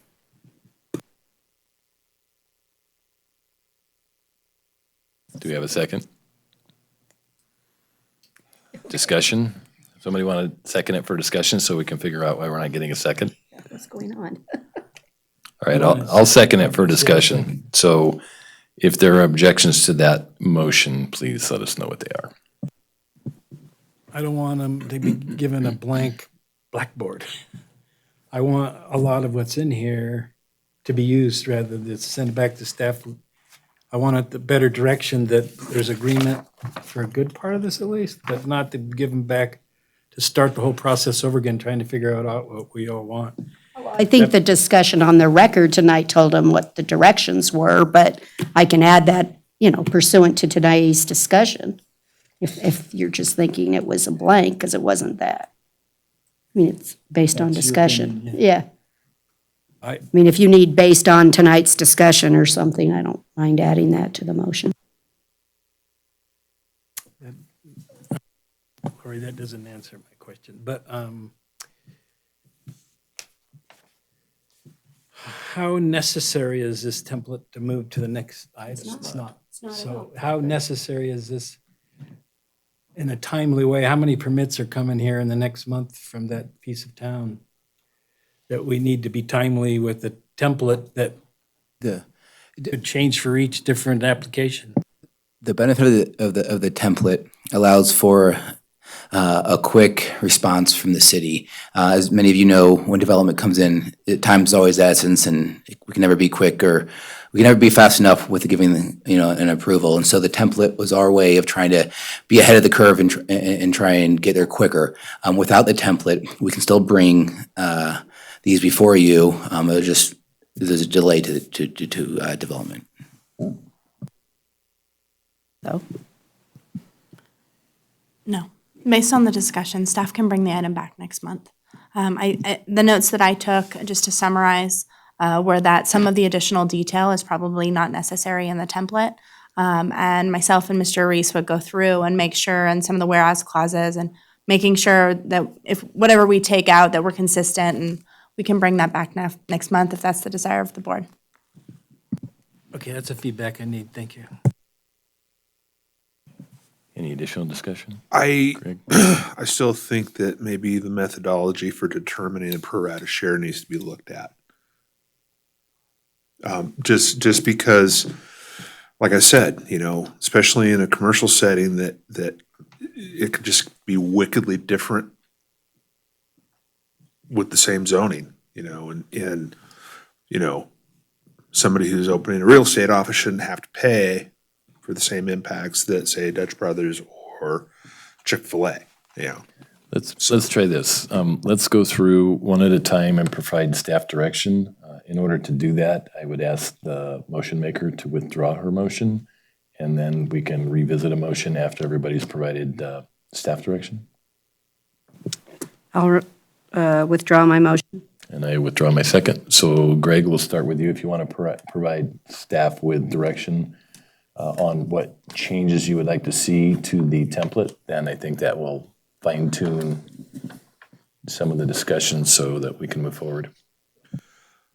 Like I've said, my primary concern is the methodology in determining the pro rata share and this can go for anywhere in the city, not just this particular issue.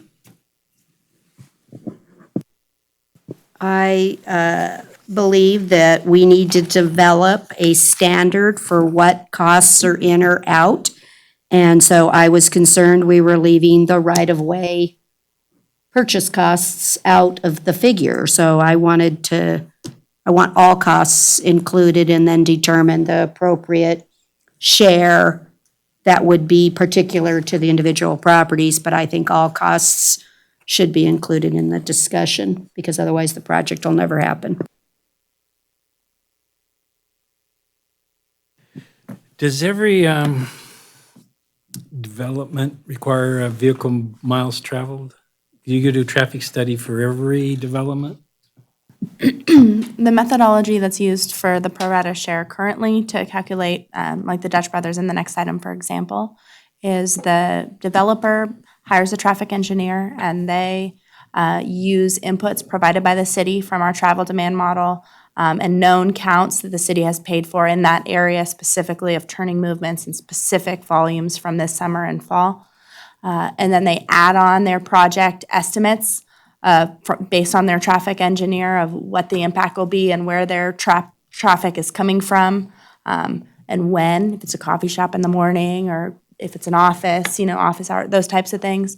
They provide that study to us, and it shows their contribution. And then our staff review it and make sure that, they didn't artificially deflate the trip so they'd have less share, but so that it's reasonable. But it is based on their specific land use and their specific project as provided in their traffic study. So the real estate office has to do the same thing, right? When they get a permit? That's correct. Mm-hmm. So the bummer has been is that the traffic studies that have been done by the contractors that they pay themselves haven't shown the need for this addition? They have shown the need, and that's why we're in this discussion. So they've actually showed that a traffic light was needed? That's correct. So there was nothing in place to gather funds to support that. It just said it needed to be done and they could still build, essentially. In this case, yes. Yeah, that's why I'm so excited about seeing this attempt. I'm just sorry it's floundering a little bit to try to get to where we need to go. But, so if I would disagree with Greg that I think it's more by vehicles than for square foot. If you got a one-man shop, they should not be paying the same prorated by square foot. I just don't agree with that. So that it should be by the vehicle miles traveled and the amount of traffic they bring in. If you're talking about traffic control devices. If it meant something else, but for me, for traffic control devices, under traffic studies is where we're going here. To me, it's not square footage, it's how many vehicles that they bring. So I would say that, and I think you have enough other direction with that and to make it a template. And Greg and I can go have a beer later and talk about it. We'll arm wrestle over it. Good, Jess. Mr. Stedfield's been overdue for some calls from Lucia, so I'll rope him in and get some feedback offline. I actually concur that the pro rata share should be based on the impact to a traffic device facility, and thus it should be by the amount of traffic that particular development generates. I guess I agree that the dollar amount should not be in the template. I think that's a good suggestion. It doesn't say in the template how the pro rata share is developed, right? It just says pro rata share. I don't know whether it would be hemming us in to say how that's developed or whether we want to leave that flexibility unstated in here. But that is, well, yeah, so that's a concern I have. I also really don't want to hold it up any more than next month. I think we did something we need to be able to, so that staff can respond in a timely manner to building permit only projects. Thank you all. My comments are as follows. One of the things that I think we need to keep in mind is the balance between the city wanting to implement a process whereby we can collect funds from developers for the impacts that their developments bring, but not become business unfriendly. We don't want to set up a process or implement costs that are going to prevent development and business from coming here. So there's a balance there, and I'm not sure I know what it is. But if you take a business, we'll go to the real estate business, and you say, I want to build a real estate office, and the cost for me to build that real estate office is going to be $500,000, and now I get told by the RTC that I'm going to have to pay $200,000 in intersection improvements, I'm not going to that location. So we want to make sure that we don't create a circumstance where we are creating economic obsolescence, where we create an area of town where nobody can afford to develop. So just a thought. I also have some thoughts on why we are contemplating a development agreement with a tenant rather than a property owner. Seems like intersection improvements are relative to a property specific and the developer or owner of the property thereof. So we might want to look at some language that restricts development agreements to property owners and not to tenants. Again, just a thought for discussion. I think that we need to have a method on how we're going to determine if our cost estimates are accurate. I look at the right-of-way acquisition and the unit cost of $33 a square foot for right-of-way acquisition, and that number is way out of line. It should be more, maybe $15 or $20 a foot, which would reduce that number by $700,000 or $800,000. So I don't know that this $2.9 million cost estimate is even close to being accurate. So we need to have a methodology in place to determine how we're estimating things and to make sure that they're as accurate as possible. And then we also haven't talked about the time frames relative to development agreements, how long we can hold the money before we have to use it or give it back. Todd and I have been having a conversation about that, and it's not clear to us yet statutorily what that amount of time is. So when the template comes back, we may want to address that somehow as well, once we know what that answer is. Right now, we don't know what that answer is. So that's my feedback. Is there anybody else that wants a second shot at this, or do we have sufficient direction? I just had one other question, and maybe, again, it's just for clarifying or understanding the difference between page 4 of 6, since we're going to bring it back anyway. It says, such change shall be deemed to have been effectively noticed 5 days after mailed by either party, and then it turns around and says, notices shall be effective upon receipt. So I guess I'm just questioning again that, which one is it? The 5 days after it's mailed it counts, or the receipt? Just when we're cleaning up, so I understand the difference there. And I agree with Brad that it probably should be the property owner, because tenants change. And it says this agreement would require, you can't give away your rights, blah, blah, blah, blah, blah. So just that we look into that. Well, we can lien a property against a property owner. If a tenant goes bankrupt and moves out of their space, then what is our personal guarantee worth? So it just seems that as far as collateral goes, if we're going to enter into a development agreement, it needs to be with somebody that has collateral. All right, having provided all that great discussion, then I would bring this back and ask for a motion or some direction, or I can just give it at this point. Are we good? Can we just table this item and bring it back at the next meeting? We certainly can. All right, then consider it tabled. Can I make a comment, Mr. Chair? No. We're commented out. Go ahead. Go ahead. It's not often we have good discussion like this, and so I'm not afraid or when it gets squirrely, sometimes it's better and we get good direction as staff. So I do appreciate the comments. Thank you. All right, we're going to move on to item 6D. And I have a disclosure on this item. NRS 281A.420 requires me to disclose a conflict of interest and abstain from voting when I have a disqualifying conflict. In my private commitment, I am an owner of a commercial property in which Dutch Brothers is a tenant. Because of this substantial and continuing business relationship with Dutch Brothers, I feel that the judgment of a reasonable person in this situation may be materially affected. Therefore, I will not be participating in voting on this matter, and I will turn the gavel over to the Vice Chair. So, item 6D for possible action. After I push the green button. 6D for possible action, discussion possible action regarding a proposed development agreement between Carson City, KR Carson and Appian LLC, and Andrew Head LLC for a $66,000 prorated contribution for the Dutch Brothers Coffee Project at APN 009-268-02 toward a traffic control device on South Carson Street between Clearview Drive and Interstate 580 Freeway. Lucia. Thank you, Mr. Vice Chair. I have a 30 to 40-minute presentation on this. Dirk's going to pull out some slides. Well, we'll take a break for 20 minutes. I'm just kidding.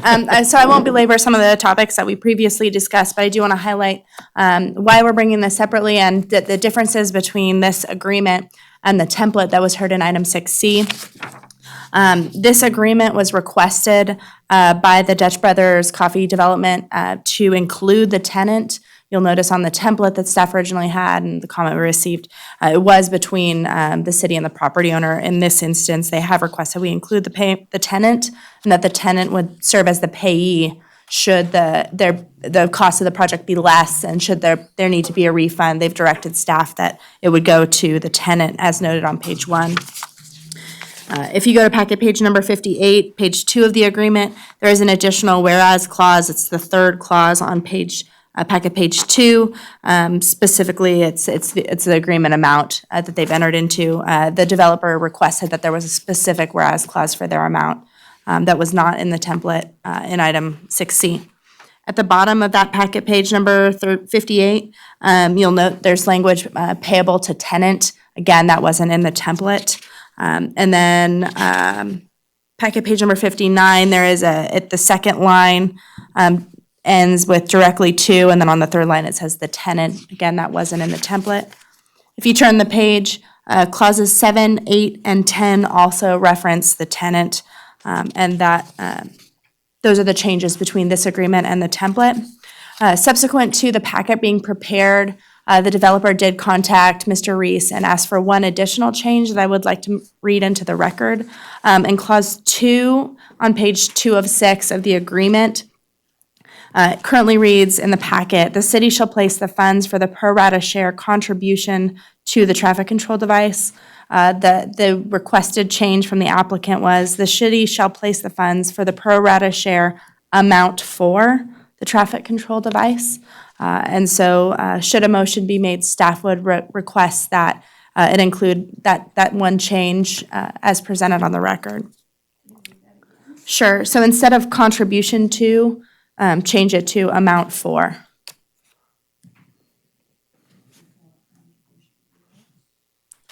And with that, I'll take any questions or discussion that you might have. Any questions? One question is that Brad spoke to earlier is how much time. I guess if that person's willing not to have that limit on there and reviewed the contract, we don't have to deal with it in this one, but we certainly will in the future, I would guess.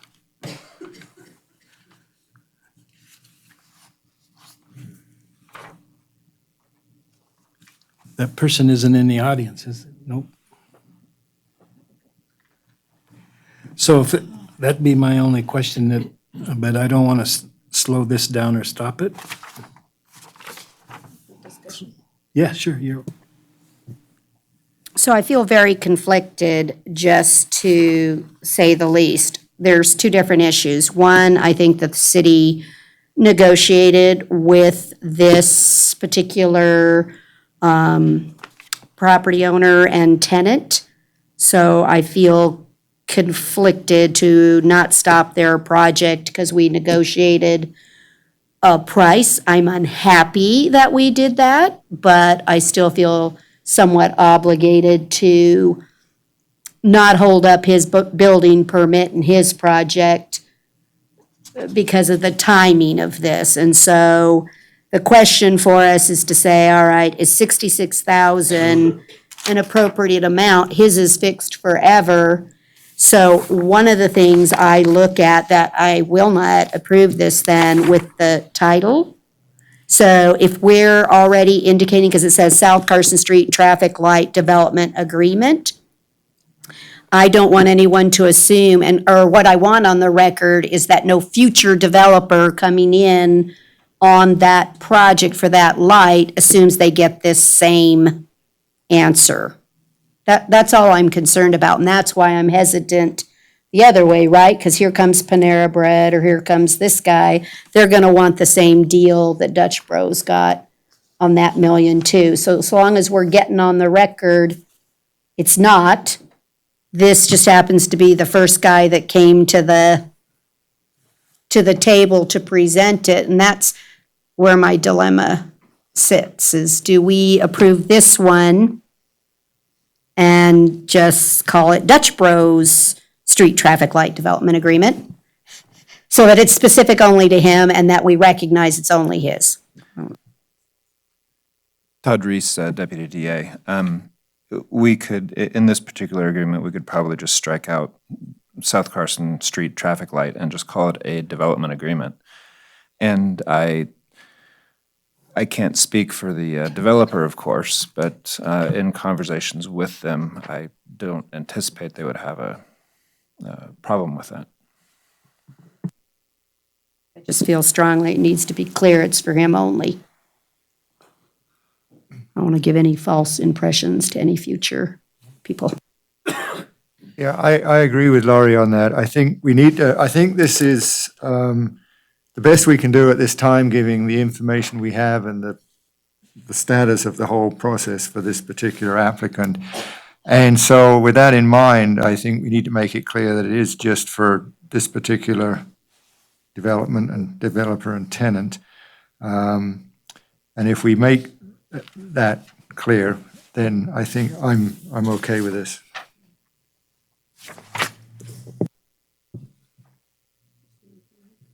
Any more discussion?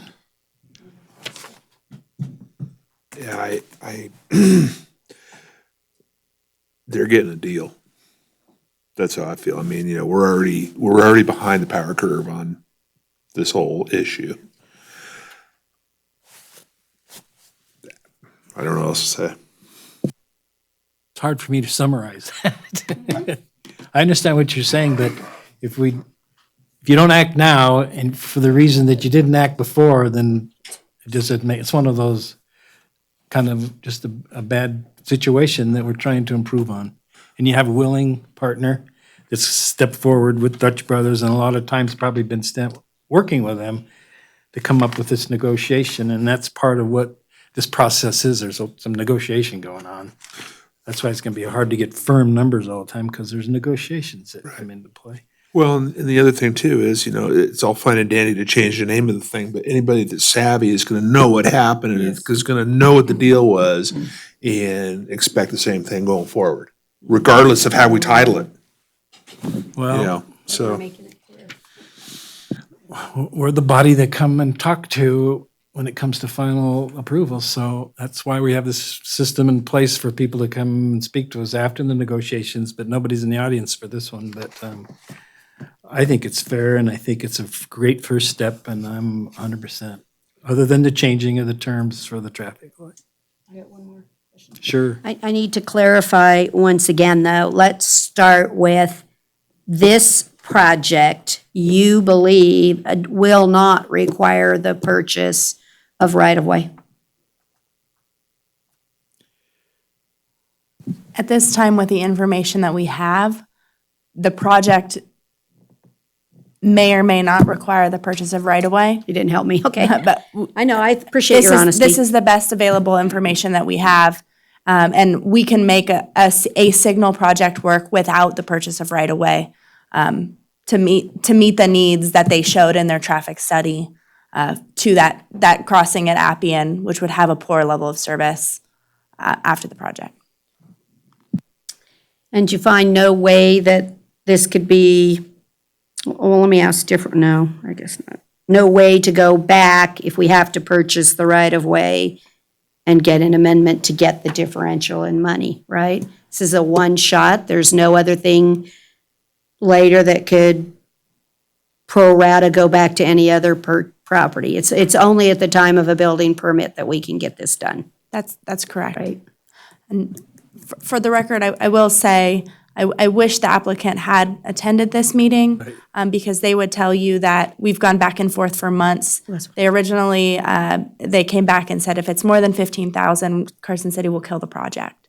And after negotiations, staff got them up to this amount to be consistent with some of the other projects that have come forward, and they were less than excited about it.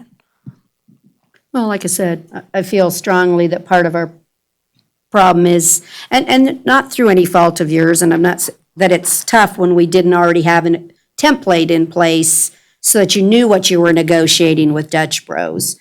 And so I feel a little bit that, again, there was a good faith negotiation that occurred. And so now it's, do we up here turn around and throw it out and say, well, that wasn't quite so good. So I'm telling you, I don't like it, but I feel pretty strongly that a negotiation occurred and we should honor that. But I do it with trepidation because I really do think some right-of-way is going to have to be purchased. And my concern is now all the other properties will have to pay a little bit more to get the money in for the right-of-way purchase. And that's what I am putting on the record, that this is just for Dutch Bros, because he was the first guy in, but the other guys may have a little bit bigger chunk to cover because of the right-of-way purchase, so. I also want to make it very clear that at no point did staff make any promises that this would get awarded, and I feel like the developer maybe did a disservice to themselves for not being here. And so if RTC, if you weren't comfortable with the information provided, we could certainly take an action again and bring this item next month with additional information, with the traffic study, some additional background. If I didn't make it clear earlier, in which case I apologize, staff are very confident in this 1.2 million. Typically, you see a traffic signal cost around $500,000. You'll see some of these lines, the contingency we have at 20%. You all have approved projects. Typically, we do 8 to 10%. So this was a very conservative estimate. Anything else to say? Well, that's in today's dollars, is that correct? I mean, the reality. In today's Let's dollars. get some more reality here. This might not be built for 10 years, as we said on the other one. We're not even putting a time limit on this, so this is 15 years out, then that estimate might be way low. So. Anything else, Greg? No? Anybody from the public like to come forward? Seeing none, I bring it back for a motion. Okay, I'll do it. I move to approve I'm going to call it the agreement, since we didn't do the master, as changing the title to a development agreement. And number 2, the city shall place the funds for the pro rata share amount for the traffic control device as requested, and authorize the city engineer to execute the agreement. I'll second that. Any discussion? I think we've probably put a lot on the You added record. some stuff in there. I just wanted you, Oh, it was the one change they oh, you added the requested. change for the two, from the amount for a, Contribution to amount for and Okay. the title. okay, all right, now I'm clear with the motion. So all in favor, say aye. Aye. Opposed? Carries. And one abstention, or one disclosure is abstention.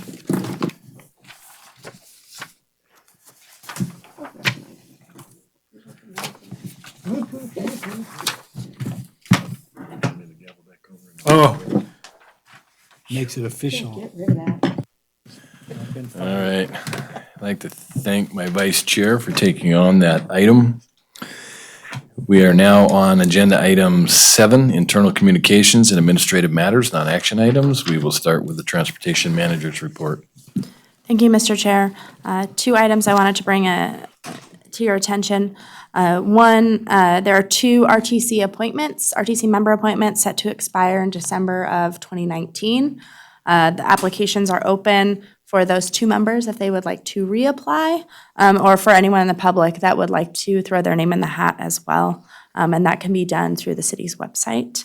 And also, the RTC board took action to recommend adoption by ordinance of a 5-cent diesel tax to the Board of Supervisors a few months ago. The Board of Supervisors did hear this item last week and took action to direct staff to enact by ordinance a 5-cent diesel tax. And at the second general election after the enactment of that ordinance, to bring it to a vote of the people. And so staff are moving forward with developing those ordinance documents to bring back to the Board of Supervisors for consideration for approval, and hope to have that in the next few months as soon as resources allow. So that concludes my manager's report. Thank you. Any questions on the manager's report? Chaz? My position is one of the ones that's up for reappointment. I did reapply, but I will be gone for the month of January, so I don't know when the Board of Supervisors interviews might take place. It's okay, I'm pretty sure you might make it through the interview process even if you're not here. We'll just put a picture of you on the table. Right, we don't require you to interview if you're An existing. Oh, is that right? currently in the position, just new applicants. Yep, so you're okay. I assume, Greg, is yours the other position that's up? It is, and I did reapply. Okay, Because I have so much fun arguing. Awesome. Development agreements. awesome, there you go, we're done. All right, any other questions, comments on the transportation manager's report? If not, we will move on to 7B, street operations activity report. Thank you, Mr. Chair. Item 7B, there was excuse me, there was some discussion last meeting on this report about crack sealing and potholes. I just wanted to note that we still haven't, you're not seeing any crack sealing or potholes on this. This is for activity as of September. Typically, we do crack sealing in the winter when it's cold. That's when the cracks are the biggest. So you'll start seeing that in the next couple months. And potholes are more of a springtime thing after the damage from the winter. So that's why you're not seeing those. The latest focus of our crews have really been in the concrete repair area, where you see a lot of curb and gutter and sidewalk and flat work. You'll also see the continuation of what we discussed last month with some dirt and road work over on the Sierra Vista Lane part of town. On that Sierra Vista Lane item, the fiscal year to date was incorrect in the report. It wasn't updated because it's a text field, so the fiscal year to date should say 740. I did want to make that correction. And if you flip to the other side at the top on page 2 of the report, the sweeper operations, you see continuing to go, trying to keep our sweepers operational and hit every mile every month. So happy to answer any additional questions you might have on that. Any additional questions? Chaz? Yeah, it's with regard to striping, I know, they're out there doing all the crosswalks they can, but I have noticed there's quite a few around town that are very hard to see, and I suspect the weather's going to shut them down fairly soon for that. Unfortunately, there is too much work to do and not enough staff resources or warm months of the year. We did not get to all of our short line markings this year, and we have concluded that activity for this year. That includes many sidewalks, stop bars, turn arrows, all across town. The crews did as far as they could with the resources that we have, unfortunately. I guess we need to ask the pedestrians to be careful. Any additional comments or questions? Oh, we're on board comment? No, we're on 7B, Street Operations Activity Report. Okay, seeing no additional questions, we'll move on to agenda item 8, board comments. Any comments, Greg? Go ahead, Lori. So I've been getting a lot of calls of concern, and I just throw it out as a question. We put that new signal for the Maverick and College Parkway, and I'm understanding a lot of people think we ought to have a left-hand turn green signal there, that backup coming out of the Maverick station onto College Parkway, we really need a left-hand signal. So I just throw out that, is it working as intended when we put the light in? And do we need a green turn signal there?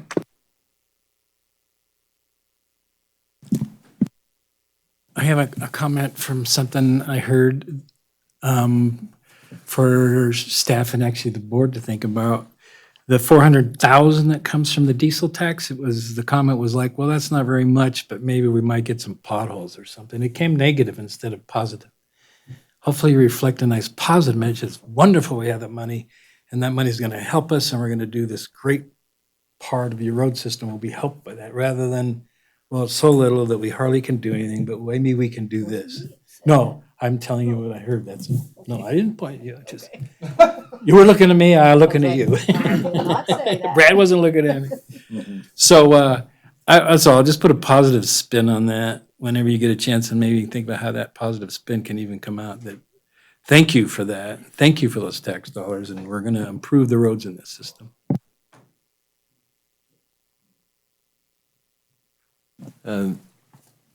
Thanks for mentioning the diesel tax.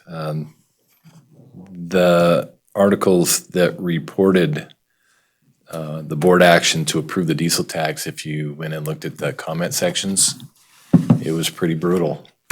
Hundreds of comments, 100% negative. Correct. I don't get it. I want to know how the public expects us to fix the roads with no money. Either pay the money or don't fix the roads. So when the public figures that out, I'd be glad to sit down with them and have a discussion. But I was just amazed that I couldn't find a single positive comment out of hundreds of comments. So it's beyond me. I don't have any other comments. I'm going to hear about that probably anyway. So. Another comment. Yeah.